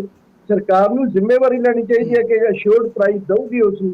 ਅਸੀਂ ਕੈਲਕੂਲੇਟਡ ਸਮਰਥਨ ਮੁੱਲ ਮੰਗਦੇ, ਐਵੇਂ ਨਹੀਂ ਮੰਗਦੇ ਕੋਈ ਜਿਵੇਂ ਕੋਈ ਚੀਜ਼ ਅਸੀਂ ਬਿਲਕੁਲ ਇਲੌਜੀਕਲੀ, ਇਰੈਸ਼ਨਲੀ ਮੰਗ ਰਹੇ ਹੁੰਦੇ ਆ। ਕਾਸਟ ਆਫ ਪ੍ਰਾਈਸ ਨੂੰ ਕੈਲਕੂਲੇਟ ਕਰੋ, ਉਹਦੇ ਤੇ 50% ਤੁਸੀਂ ਸਾਨੂੰ ਐਕਸੈਸ ਦਿਓ। ਇੱਕ ਦੂਸਰਾ ਇਹ ਹੈ ਕਿ ਇਹਨਾਂ ਦਾ ਜਿਹੜਾ ਇਹਨੂੰ ਛੱਡਣ ਦਾ ਤਰੀਕਾ ਜਿਹੜਾ ਇਹ ਪਹਿਲਾਂ ਇਹੀ ਹੁੰਦਾ ਵੀ ਨਹੀਂ ਜੀ ਅਸੀਂ ਤਾਂ ਮਾਰਕੀਟ ਤੋਂ ਨਹੀਂ ਭੱਜ ਰਹੇ, ਅਸੀਂ ਮਿਨੀਮਮ ਸਪੋਰਟ ਪ੍ਰਾਈਸ ਨਹੀਂ ਛੱਡ ਰਹੇ। ਤੁਸੀਂ ਮੈਨੂੰ ਇਹ ਦੱਸੋ ਕਿ ਵਪਾਰੀ ਸ਼ੁਰੂ 4-5 ਸਾਲ ਕੀ ਕਰਨਗੇ ਕਿ ਵਪਾਰੀਆਂ ਨੂੰ ਮੰਡੀ ਦੇ ਵਿੱਚ, ਪੰਜਾਬ ਦੀ ਮੰਡੀ ਦੇ ਵਿੱਚ ਇਸ ਵੇਲੇ 8.5% ਟੈਕਸ ਲੱਗਦਾ, 3% market tax, 3% rural development fund ਦੇਣਾ ਪੈਂਦਾ, 2.5% ਕਮਿਸ਼ਨ ਏਜੰਟ ਨੂੰ ਦੇਣਾ ਪੈਂਦਾ। ਸੋ ਕਿਹੜੀ ਕੰਪਨੀ, ਕੋਈ ਟ੍ਰੇਡਰ, ਕੋਈ ਵਪਾਰੀ ਜਿਹੜਾ ਉਹ 8.5% ਨੂੰ ਕੈਲਕੂਲੇਟ ਕਰਕੇ ਅੱਧਾ ਉਸ ਤੋਂ ਕਿਸਾਨ ਨੂੰ ਦਊਗਾ, ਕੁਛ ਆਪਣਾ ਪੱਟ ਲਊਗਾ। ਸੋ ਇਸ ਪ੍ਰਸੰਗ ਦੇ ਵਿੱਚ ਉਹ ਕੀ ਮਾਹੌਲ ਬਣਾਉਣਗੇ ਇਸ ਚੀਜ਼ ਦਾ, ਜਿਵੇਂ ਕੰਪਨੀਆਂ ਬਣਾਉਂਦੀਆਂ ਨੇ ਕਿ ਮਾਹੌਲ ਬਣਾ ਕੇ ਕਿਸਾਨਾਂ ਨੂੰ ਕਹਿਣਗੇ ਵੀ ਦੇਖੋ ਅਸੀਂ ਤੁਹਾਡਾ ਫਟਾਫਟ ਖਰੀਦ ਰਹੇ ਹਾਂ, ਅਸੀਂ ਤੁਹਾਨੂੰ ਮਾਰਕੀਟ APMC ਦੀ ਮਾਰਕੀਟ ਵਿੱਚੋਂ ਜੋ ਮਿਨੀਮਮ ਸਪੋਰਟ ਪ੍ਰਾਈਸ ਹੈ ਉਹ ਤੋਂ ਵੱਧ ਦੇ ਰਹੇ ਹੈ। ਤੇ ਜਦੋਂ ਮੋਨੋਪੋਲੀ ਹੋਗੀ ਮਾਰਕੀਟ ਤੇ, ਜਦੋਂ ਉਹਨਾਂ ਨੂੰ ਬਰਗਲਾ ਲਿਆ, ਉਸ ਤੋਂ ਬਾਅਦ APMC ਸਰਕਾਰ ਤੋੜ ਦੂਗੀ ਬਿਲਕੁਲ ਬੁਰੀ ਤਰ੍ਹਾਂ। ਮਾਰਕੀਟ ਦੀਆਂ ਫੋਰਸਿਸ ਦੇ ਵਿੱਚ ਕਿਸਾਨ ਦਾ ਬਚਿਆ ਰਹਿਣਾ ਹੀ ਮੁਸ਼ਕਿਲ ਹੈ। ਮੇਰੇ ਤੋਂ ਜਦੋਂ ਮਰਜ਼ੀ ਜਿੱਥੇ ਮਰਜ਼ੀ ਲਿਖਾ ਲਓ, ਕਿਸਾਨ ਨਹੀਂ ਬਚ ਸਕਦਾ ਅਗਰ ਉਹਨੂੰ ਬਿਲਕੁਲ ਹੋਵੇ। ਮੈਂ ਦੇਖੋ ਐਜ਼ ਏ ਡਾਕਟਰ ਗੱਲ ਕਰ ਰਿਹਾ, ਜਿਵੇਂ ਇੱਕ ਬੱਚਾ ਤੇ ਬਜ਼ੁਰਗ ਇਸ ਵਾਤਾਵਰਣ ਦੇ ਵਿੱਚ ਬਿਮਾਰੀਆਂ ਤੋਂ ਬਚੇ ਨਹੀਂ ਰਹਿ ਸਕਦੇ। ਇਸ ਵਾਤਾਵਰਣ ਦੇ ਵਿੱਚ ਜਿਹੜੀਆਂ ਵੀ ਪੈਂਡੈਮਿਕ ਐਂਡੈਮਿਕਸ ਆਉਂਦੇ ਨੇ ਉਹ ਨਹੀਂ ਬਚ ਸਕਦੇ। ਇਸ ਲਈ ਸਟੇਟ, ਸਮਾਜ ਤੇ ਸਰਕਾਰ ਜ਼ਿੰਮੇਵਾਰੀ ਲੈਂਦੀ ਹੈ। ਬੱਚਿਆਂ ਨੂੰ ਉਹ ਇਮਿਊਨਾਈਜੇਸ਼ਨ ਕਰਦੀ ਹੈ ਵੱਖ-ਵੱਖ ਬਿਮਾਰੀਆਂ ਦੀਆਂ, ਬੱਚਿਆਂ ਨੂੰ ਉਹ ਸੋਸ਼ਲ ਸਿਕਿਉਰਿਟੀ ਦਿੰਦੀ ਹੈ ਸਰਕਾਰਾਂ ਤੇ ਜਿਹੜੇ ਸੂਬੇ ਨੇ। ਸਿਮਿਲਰਲੀ ਵੱਖ-ਵੱਖ ਵਰਗਾਂ ਤੇ ਕਲਾਸਾਂ ਦੇ ਅੰਦਰ ਕਿਸਾਨ ਤੇ ਮਜ਼ਦੂਰ ਉਹ ਸੈਕਟਰ ਨੇ which needs protection of the state and the society। ਅਗਰ ਪ੍ਰੋਟੈਕਸ਼ਨ ਤੇ ਉਹਨਾਂ ਦੀ ਸਿਸਟਮ ਤੇ ਸਪੋਰਟ ਨਹੀਂ ਕੀਤੀ ਜਾਂਦੀ, ਕਿਸਾਨ ਵਪਾਰੀਆਂ ਦੇ ਮੁਕਾਬਲੇ, ਮੁਲਾਜ਼ਮਾਂ ਦੇ ਮੁਕਾਬਲੇ, ਕਾਰਖਾਨੇਦਾਰਾਂ ਦੇ ਮੁਕਾਬਲੇ, ਕਾਰਪੋਰੇਟ ਦੇ ਮੁਕਾਬਲੇ ਉਹਨਾਂ ਨਾਲ ਕੰਪੀਟ ਨਹੀਂ ਕਰ ਸਕਦੇ, ਉਹ ਨਹੀਂ ਬਚ ਸਕਦੇ। ਇਹ ਸਾਰੇ ਅਰਥਸ਼ਾਸਤਰੀ ਕਹਿੰਦੇ ਨੇ, ਮੈਂ ਇਕੱਲਾ ਨਹੀਂ ਕਹਿੰਦਾ ਹਾਂ। ਸੋ ਇਸ ਪ੍ਰਸੰਗ ਦੇ ਵਿੱਚ ਦੋਨੋਂ ਕਾਨੂੰਨ ਜਿਹੜੇ ਕਹਿੰਦੇ ਨੇ ਵੀ ਇੱਕ ਮਿੰਟ, ਜਿਹੜੇ ਕਹਿੰਦੇ ਨੇ ਵੀ ਕੀ ਲੋੜ ਆ ਸੜਕਾਂ ਤੇ ਆਉਣ ਦੀ, ਇਹਨਾਂ ਨੂੰ ਕੀ ਲੋੜ ਸੀ ਇਹ 2 ਆਰਡੀਨੈਂਸ ਜਾਰੀ ਕਰਨ ਦੀ? ਕਿਉਂ ਕੀਤੇ ਨੇ ਆਰਡੀਨੈਂਸ ਜਾਰੀ ਇਹ? ਜਦੋਂ ਅਸੀਂ ਖੁਸ਼ ਸੀ ਪਿਛਲੇ ਸਿਸਟਮ ਨਾਲ, ਸਾਨੂੰ ਅਸੀਂ ਕੋਈ ਸਾਡੇ ਇੱਕ ਅਰਥ ਸ਼ਾਸਤਰੀ ਨੇ, ਐਗਰੀਕਲਚਰ ਇਕੋਨੋਮਿਸਟ ਨੇ, ਅਸੀਂ ਵੀ ਪੜ੍ਹੇ ਹੋਏ ਲੋਕ ਹਾਂ, ਸਾਨੂੰ ਪਤਾ ਹੈ ਕਿ ਨਿੱਜੀਕਰਨ ਜਦੋਂ ਆਉਂਦਾ ਹੈ ਉਦੋਂ ਨਿੱਜੀਕਰਨ ਦੇ ਵਿੱਚ ਕਿਵੇਂ ਲੋਕ, ਹੁਣ ਹਸਪਤਾਲ 'ਚ ਇਲਾਜ ਕਰਾਉਣਾ, ਮੈਨੂੰ ਹਾਰਟ ਅਟੈਕ ਹੋ ਜੇ, ਕੀ ਮੇਰਾ ਇਲਾਜ ਹੋ ਜੂਗਾ 6 ਲੱਖ 7 ਲੱਖ ਤੋਂ ਪ੍ਰਾਈਵੇਟ ਹਸਪਤਾਲਾਂ 'ਚ? ਕੀ ਸੰਭਵ ਹੈ ਕਿ ਕੋਈ ਗਰੀਬ ਬੰਦਾ ਕਿਸਾਨ ਜਾ ਕੇ ਆਪਣਾ ਗੋਡਾ ਬਦਲਵਾ ਸਕਦਾ ਹੈ, ਆਪਣਾ ਕੂੜਾ ਬਦਲਵਾ ਸਕਦਾ ਹੈ, ਉਹ ਆਪਣਾ ਹੋਰ ਛੋਟਾ ਮੋਟਾ ਇਲਾਜ ਕਰਾ ਸਕਦਾ ਹੈ। ਸੋ ਇਹ ਜੀ ਪ੍ਰਾਈਵੇਟ ਜੀ ਜਿਹੜੀ ਓਕੇ ਖੇਡ ਹੈ, ਇਸ ਮੰਡੀ ਦੇ ਅੰਦਰ ਉਹੀ ਬਚਿਆ ਰਹੂਗਾ ਜਿਹੜਾ ਤਾਕਤਵਰ ਹੈ, ਜਿਹਦੇ ਕੋਲ ਵੱਧ ਪੈਸਾ ਹੈ। ਬਹੁ ਗਿਣਤੀ ਕਿਸਾਨੀ ਜਿਹੜੀ ਜੀ, ਵਿਚਾਰੀ thank you, 2.5 ਏਕੜ ਤੋਂ ਘੱਟ ਐਵਰੇਜ ਹਿੰਦੁਸਤਾਨ ਦੀ, ਉਹ ਨਹੀਂ ਬਚ ਸਕਦੀ ਇਸ ਮੁਕਾਬਲੇ ਦੇ। ਸੋ ਓਕੇ ਸਾਡੀ ਥੈਂਕ ਯੂ ਵੈਰੀ ਮਜਬੂਰੀ ਹੈ, ਮਚ ਗਰੇਵਾਲ ਸਾਹਿਬ ਸਾਡੀ ਮੈਂ- ਮਜਬੂਰੀ ਹੈ ਜੀ, ਕਿ ਜੀ। ਅਸੀਂ ਸੜਕਾਂ ਤੇ ਆਏ ਆ, ਖੁਸ਼ੀ ਨਾਲ ਨਹੀਂ ਆਏ। ਤੁਸੀਂ ਲਿਆਂਦਾ ਸਾਨੂੰ ਸੜਕਾਂ ਤੋਂ, ਬਿਲਕੁਲ ਤੁਸੀਂ ਉਹਨਾਂ ਦਾ ਤੁਸੀਂ ਆਪਣਾ ਹੱਲ ਲੱਭੋ। ਸੜਕਾਂ ਤੇ ਲਿਆਉਣ ਦੇ ਜ਼ਿੰਮੇਵਾਰ ਤੁਸੀਂ ਹੋ, ਅਸੀਂ ਜਾਣਬੁੱਝ ਕੇ ਨਹੀਂ ਆਏ, ਸਾਡੀ ਕੋਈ ਇੱਛਾ ਨਹੀਂ ਸੀ ਇਸ ਗੱਲ ਤੇ ਹੋਣੀ। ਇੱਕ ਜਿਹੜਾ ਛੋਟਾ ਜਿਹਾ ਸਵਾਲ ਮੈਂ ਬ੍ਰੇਕ ਤੇ ਜਾਣ ਤੋਂ ਪਹਿਲਾਂ ਡਾਕਟਰ ਸਾਹਿਬ ਹੋਰ ਲਵਾਂਗਾ।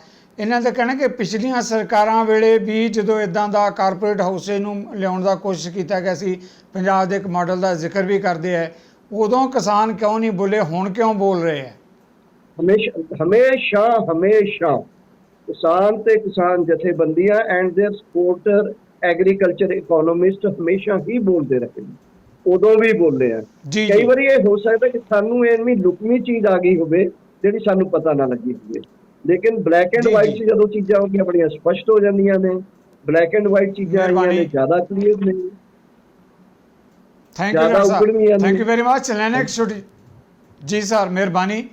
ਹੁਣ ਲੈਣੇ ਆਪਾਂ ਇੱਕ ਬ੍ਰੇਕ ਤੋਂ ਦੇ ਮੁੱਦਿਆਂ ਤੇ ਆ ਰਹੇ ਹਾਂ ਵਾਪਸ ਕਿ ਦੇਸ਼ ਦੇ ਕਿਸਾਨ ਚਾਹੇ ਪੰਜਾਬ ਦੀ ਆਪਾਂ ਗੱਲ ਕਰੀਏ ਕਿਉਂ ਉਤਰੇ ਆ ਸੜਕਾਂ ਤੇ, ਕੀ ਮਜਬੂਰੀਆਂ ਹੈ, ਸਰਕਾਰ ਦੇ ਆਪਣੇ ਦਾਅਵੇ ਹੈ, ਕਿਸਾਨ ਜਥੇਬੰਦੀਆਂ ਦੇ ਆਪਣੇ ਵੱਡੇ ਖਦਸ਼ੇ ਹੈ। ਇਹਨਾਂ ਹੀ ਮਾਮਲਿਆਂ ਤੇ ਕਰਾਂਗੇ ਆਪਾਂ ਚਰਚਾ ਛੋਟੀ ਜਿਹੀ ਬ੍ਰੇਕ ਦੇ ਬਾਅਦ। ਨਜ਼ਰੀਏ ਦੀ ਡਿਬੇਟ 'ਚ ਦਰਸ਼ਕਾਂ ਦਾ ਬ੍ਰੇਕ ਤੋਂ ਬਾਅਦ ਸਵਾਗਤ ਹੈ। ਡਾਕਟਰ ਗਿਆਨ ਸਿੰਘ ਜੀ, ਜਿਸ ਮੁੱਦੇ ਤੇ ਮੈਂ ਤੁਹਾਡੇ ਨਾਲ ਸਵਾਲ ਲੈਣਾ ਚਾਹੁੰਦਾ ਸੀ ਉਹ ਸਵਾਲ ਇਹ ਹੈ ਕਿ ਜਿੱਦਾਂ ਗਰੇਵਾਲ ਸਾਹਿਬ ਦਾ ਕਹਿਣਾ ਹੈ ਕਿ ਕਿਸਾਨਾਂ ਦੇ ਲਈ ਕੇਂਦਰ ਹਮੇਸ਼ਾ ਹੀ ਗੱਲਬਾਤ ਕਰਨ ਲਈ ਤਿਆਰ ਹੈ, ਉਹਨਾਂ ਦੇ ਖਦਸ਼ੇ ਦੂਰ ਕਰਨ ਦੀ ਤਿਆਰ ਹੈ। ਕੀ ਜ਼ਰੂਰਤ ਹੈ ਸੜਕਾਂ ਤੇ ਨਿਕਲ ਕੇ ਆਪਣੀ એનર્ਜੀ ਤੇ ਆਪਣੀ ਮਨੀ ਸਮਾਂ ਵੇਸਟ ਕਰਨ ਦੀ? ਜੀ ਡਾਕਟਰ ਗਿਆਨ ਸਿੰਘ, ਤੁਹਾਨੂੰ ਲੱਗਦਾ ਹੈ ਕਿ ਕਿਸਾਨੀ ਦੇ ਖਦਸ਼ੇ ਨਿਰਮੂਲ ਹੈ, ਬੈਠ ਕੇ ਹੱਲ ਹੋ ਸਕਦਾ ਹੈ? ਸਿੱਧੂ ਸਾਹਿਬ ਦੇਖੋ, ਗੱਲਾਂ ਦਾ ਬੈਠ ਕੇ ਹੱਲ ਹੋਣ ਤਾਂ ਬਹੁਤ ਸੁਖਾਵਾਂ ਮਾਹੌਲ ਹੁੰਦਾ ਹੈ, ਪਰ ਗੱਲ ਇਕੱਲੀ ਗਰੇਵਾਲ ਸਾਹਿਬ ਦੀ ਪਾਰਟੀ ਦੀ ਨਹੀਂ ਹੈਗੀ ਜਾਂ ਹੁਣ ਦੇ ਹੁਕਮਰਾਨ ਦੀ ਨਹੀਂ। ਗੱਲ 1991 ਤੋਂ ਸ਼ੁਰੂ ਹੁੰਦੀ ਹੈ, ਪਰ ਪਿਛਲੇ ਐਨਡੀਏ ਦੇ ਦੋਨੇ ਜਿਹੜੇ ਐਨਡੀਏ ਫਸਟ ਐਨਡੀਏ 2 ਜ਼ਿਆਦਾ ਹਾਈਪਰ ਹੋ ਗਏ ਨੇ।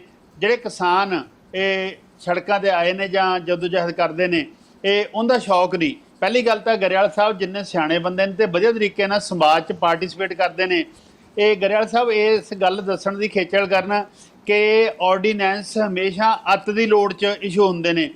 ਇਸ ਸਮੇਂ ਜਦੋਂ ਕਣਕ ਦੀ ਪ੍ਰੋਕਿਉਰਮੈਂਟ ਹੋ ਗਈ ਸੀ, ਕਿਹੜੀ ਅੱਤ ਦੀ ਲੋੜ ਸੀ ਕਿ ਆਰਡੀਨੈਂਸ ਜਾਰੀ ਕਰਨੇ ਪਏ?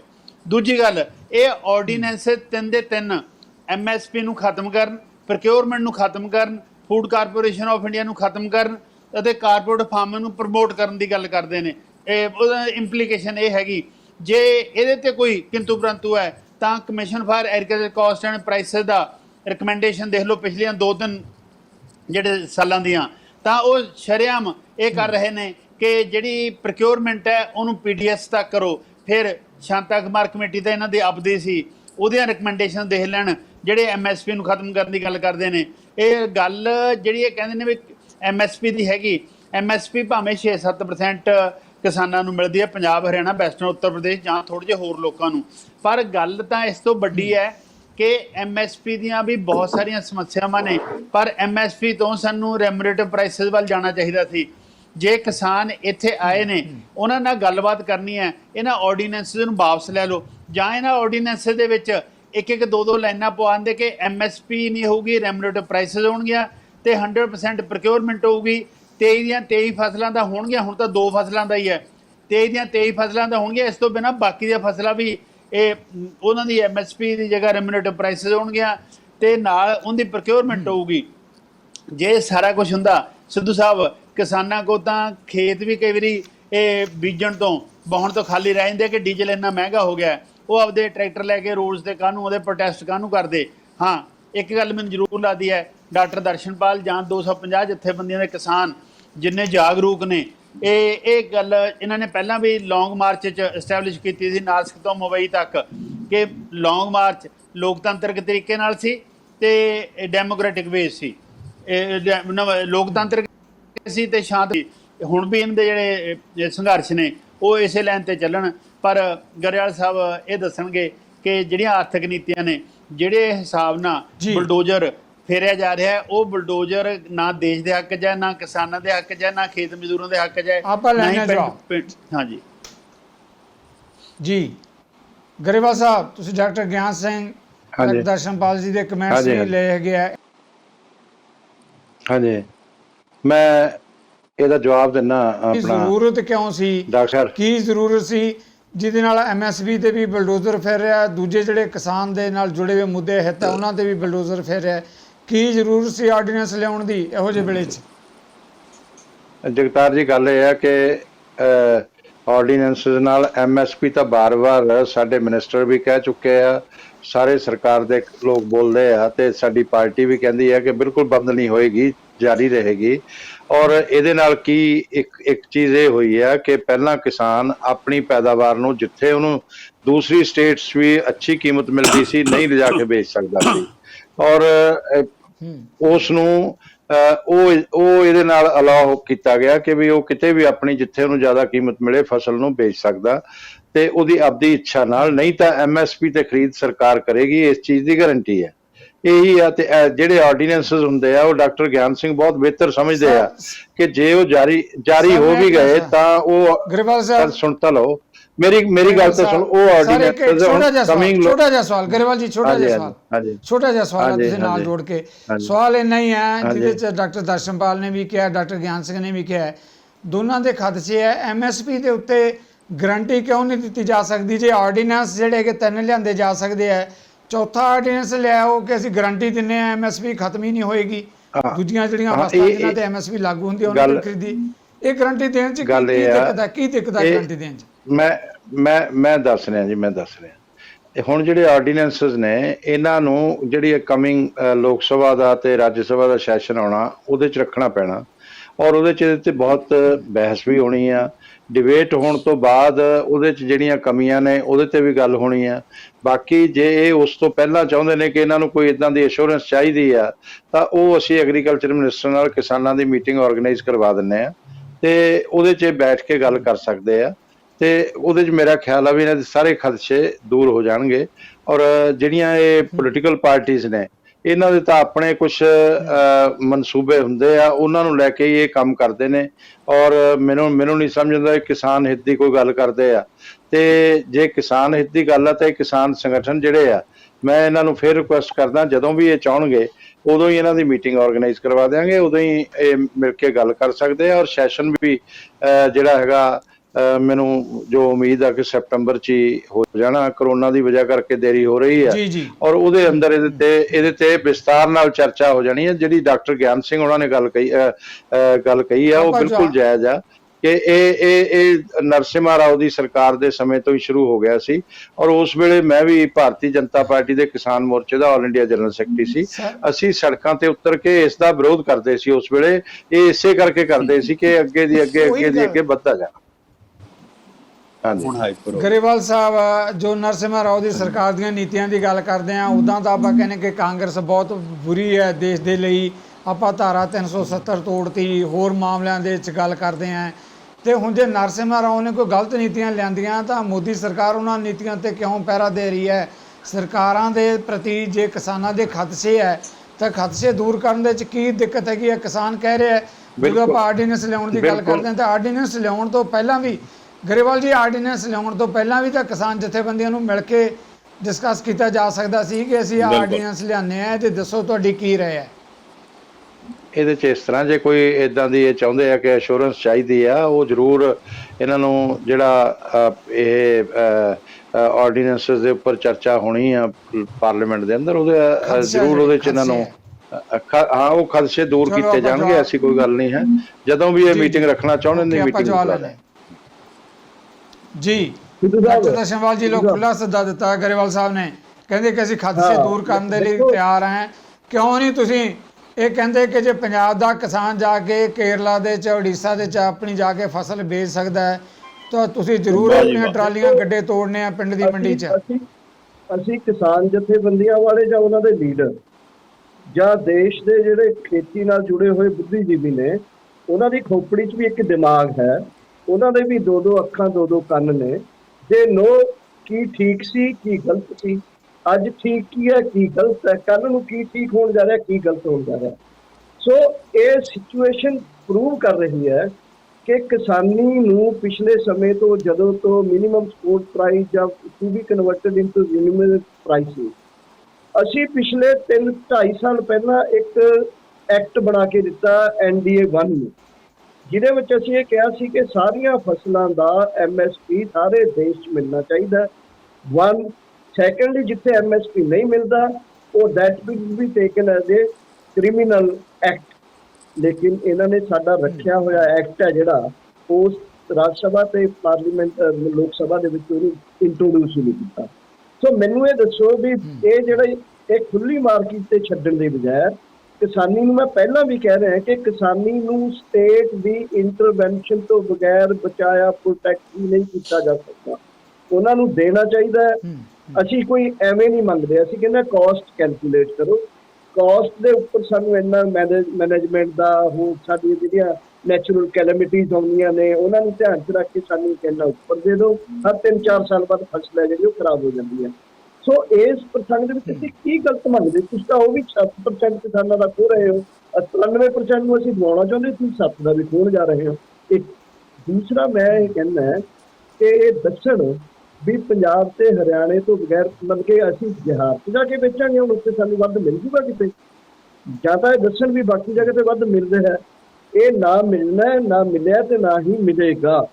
ਹਾਂ, ਇਹ ਗੱਲ ਬੜੀ ਪੱਕੀ ਹੈ ਕਿ ਜਦੋਂ ਇਹ ਪਿਛਲਾ ਸਿਸਟਮ ਬਣਾਉਣਾ ਚਾਹੁੰਦੇ ਨੇ ਕਿ ਕਿਸਾਨ ਇਹਨਾਂ ਹਾਲਤਾਂ ਦੇ ਵਿੱਚ ਮੰਡੀ ਦੀਆਂ ਰਹਿਮੋ ਕਰਨ ਦੇ ਉੱਤੇ ਹੌਲੀ ਹੌਲੀ ਖੇਤੀ ਛੱਡ ਜਾਣ ਤੇ ਕਾਰਪੋਰੇਟ ਘਰਾਣਿਆਂ ਦੇ ਐਗਰੀ ਬਿਜ਼ਨਸ ਜਿਹੜੇ ਨੇ ਉਹ ਅਮਰੀਕਾ ਦੀ ਤਰ੍ਹਾਂ ਹੋਰ ਦੀ ਤਰ੍ਹਾਂ ਉਹ ਖੇਤੀ ਦੇ ਉੱਤੇ ਆ ਜਾਣ। ਔਰ ਮੈਂ ਇਹ ਗੱਲ ਤੁਹਾਨੂੰ ਕਹਿਣਾ ਚਾਹੁੰਦਾ ਕਿ ਜਿਸ ਕਿਸਮ ਦੀ ਆਰਟੀਫਿਸ਼ੀਅਲ ਇੰਟੈਲੀਜੈਂਸ ਐਂਡ ਟੈਕਨੀਕ ਵੱਧ ਰਹੀ ਹੈ, ਉਹਦੇ ਵਿੱਚ ਹੀ ਬਹੁਤ ਖਤਰਾ ਬਣਿਆ ਹੋਇਆ ਪਹਿਲਾਂ ਹੀ ਸਾਡੇ ਸਾਰਿਆਂ ਤੋਂ। ਪਰ ਇਹ ਜਿਹੜੀਆਂ ਨਵੀਆਂ ਨੀਤੀਆਂ ਲੈ ਕੇ ਆ ਰਹੇ ਨੇ ਉਹ ਫੁੱਲ ਬਲੋਨ ਉਹਦੇ ਵਿੱਚ ਲੈ ਕੇ ਆ ਰਹੇ ਨੇ ਕਿ ਹਾਂ ਜਲਦੀ ਤੋਂ ਜਲਦੀ ਦੁੱਗਣੀ ਨਹੀਂ ਹੋਣੀ, ਉਹ ਦੁੱਗਣੀ ਇਨਕਮ ਵੱਧ ਗੱਲ ਹੈ। ਕਿਸਾਨਾਂ ਦਾ ਵੈਸੇ ਹੀ ਹੋਰ ਕਬਾੜਾ ਕੀਤਾ ਹੋਊਗਾ। ਇਹ ਮੈਂ ਬੜੀ ਗਰੰਟੀ ਨਾਲ ਕਹਿ ਰਿਹਾ। ਇਹ ਇਸ ਗੱਲ ਦਾ ਜਵਾਬ ਜਿਹੜੇ ਗਿਆਨ ਸਿੰਘ ਉਹਨਾਂ ਨੇ ਕਿਹਾ ਵੀ ਦੇਣ, ਇਸ ਗੱਲ ਦਾ ਜਵਾਬ ਵੀ ਕਿਉਂ ਆਰਡੀਨੈਂਸ ਦੀ ਜ਼ਰੂਰਤ ਕੀ ਪਹਿਲਾਂ ਪੈਪਸੀ ਨੇ ਗੁਜਰਾਤ ਦੇ ਕਿਸਾਨਾਂ ਦੇ ਉੱਤੇ ਕੇਸ ਕਰਕੇ ਕਰੋੜਾਂ ਰੁਪਏ ਜੁਰਮਾਨਾ ਕਰਵਾਇਆ।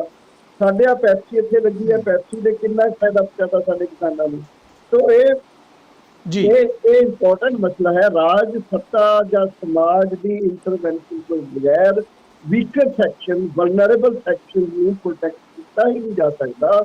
And we the farmers are the weaker section and vulnerable section of the society. ਅਗਰ ਅਸੀਂ ਇਹ ਕੰਸੀਡਰ ਨਹੀਂ ਕਰਾਂਗੇ, ਸਾਨੂੰ ਬਾਕੀਆਂ ਵਾਂਗੀ, ਜਿਵੇਂ ਮੈਂ ਪਹਿਲਾਂ ਬੱਚੇ ਤੇ ਬੁੱਢੇ ਦੀ ਐਗਜ਼ਾਮ ਦਿੱਤੀ ਆ, ਉਹਨੂੰ ਜਵਾਨਾਂ ਵਾਂਗੀ ਕੰਸੀਡਰ ਕੀਤਾ ਜਾਊਗਾ ਤਾਂ ਉਹਨਾਂ ਨੂੰ ਬਚਾਇਆ ਨਹੀਂ ਜਾ ਸਕਦਾ। ਮੰਡੀ ਦੇ ਨਿਯਮਾਂ ਤੇ ਰਹਿਮੋ ਕਰਨ ਤੇ ਕਿਸਾਨਾਂ ਨੂੰ ਛੱਡਣਾ ਨਹੀਂ ਚਾਹੀਦਾ। ਅਗਰ ਛੱਡਣਗੇ ਤਾਂ ਇਹਦੇ ਹਾਲ ਇਹਨਾਂ ਨੂੰ 5-7 ਸਾਲਾਂ ਬਾਅਦ ਪਤਾ ਲੱਗੇਗਾ। ਜੀ ਡਾਕਟਰ ਦਰਸ਼ਨਪਾਲ, ਮੈਂ ਅੱਗੇ ਜਾਣ ਤੋਂ ਪਹਿਲਾਂ ਇੱਕ ਸਵਾਲ ਜਿਹੜਾ ਸੰਖੇਪ ਦੇ 'ਚ ਹੋਰ ਲੈਣਾ ਚਾਹਾਂਗਾ। ਗਰੇਵਾਲ ਜੀ ਨੇ ਜਦੋਂ ਨੀਤੀਆਂ ਦੀ ਨਵੀਆਂ ਦੀ ਗੱਲ ਕੀਤੀ ਹੈ ਤਾਂ ਉਹਦੇ 'ਚ ਉਹਨਾਂ ਨੇ ਇੱਕ ਦਿਨ ਪਹਿਲਾਂ ਉਹਨਾਂ ਨੇ ਕਿਹਾ ਕਿ ਹਿੰਦੁਸਤਾਨ ਦੇ ਜਿਹੜਾ ਪ੍ਰਧਾਨ ਮੰਤਰੀ ਉਹਨਾਂ ਨੇ 1 ਲੱਖ ਕਰੋੜ ਰੁਪਏ ਦਾ ਕਿਸਾਨਾਂ ਦੇ ਲਈ ਜਿਹੜਾ ਹੈਗਾ ਹੋਰ ਫੰਡਸ ਜਿਹੜੇ ਰੱਖੇ ਹੈ, ਜਿਨ੍ਹਾਂ ਨੇ ਇਨਫਰਾਸਟਰਕਚਰ ਦੀ ਉਹਨਾਂ ਨੇ ਮਜ਼ਬੂਤੀ ਦੀ ਗੱਲ ਕੀਤੀ ਹੈ। ਦੂਜਾ ਜਿਹੜਾ ਇਮੀਡੀਏਟ ਤੌਰ 'ਤੇ ਇੱਕ ਹੋਰ ਫੌਰੀ ਤੌਰ 'ਤੇ ਇੱਕ ਮਸਲਾ ਆਇਆ ਉਹ ਹੈਗਾ ਕਿ ਖਾਦਾਂ ਦੇ ਉੱਤੇ ਸਿੱਧੀ ਸਬਸਿਡੀ ਕਹਿੰਦੇ ਹੁਣ ਕਿਸਾਨ ਦੇ ਖਾਤੇ 'ਚ ਹੀ ਜਾਏਗੀ। ਇਹਦੇ ਬਾਰੇ ਵੀ ਮਾਹਰਾਂ ਨੂੰ ਤੇ ਕਿਸਾਨਾਂ ਨੂੰ ਕਈ ਤਰ੍ਹਾਂ ਦੇ ਖਦਸ਼ੇ ਜਿਹੜੇ ਪ੍ਰਗਟ ਕੀਤੇ ਜਾ ਰਹੇ। ਸੰਖੇਪ 'ਚ ਨਵੀਂ ਨੀਤੀ ਦੀ ਆਪਾਂ ਜਦੋਂ ਗੱਲ ਕਰਦੇ ਹਾਂ, ਇਹਨਾਂ ਮੁੱਦਿਆਂ 'ਤੇ ਵੀ ਡਾਕਟਰ ਦਰਸ਼ਨਪਾਲ ਮੈਂ ਤੁਹਾਡੇ ਕਮੈਂਟਸ ਜ਼ਰੂਰ ਚਾਹਾਂਗਾ।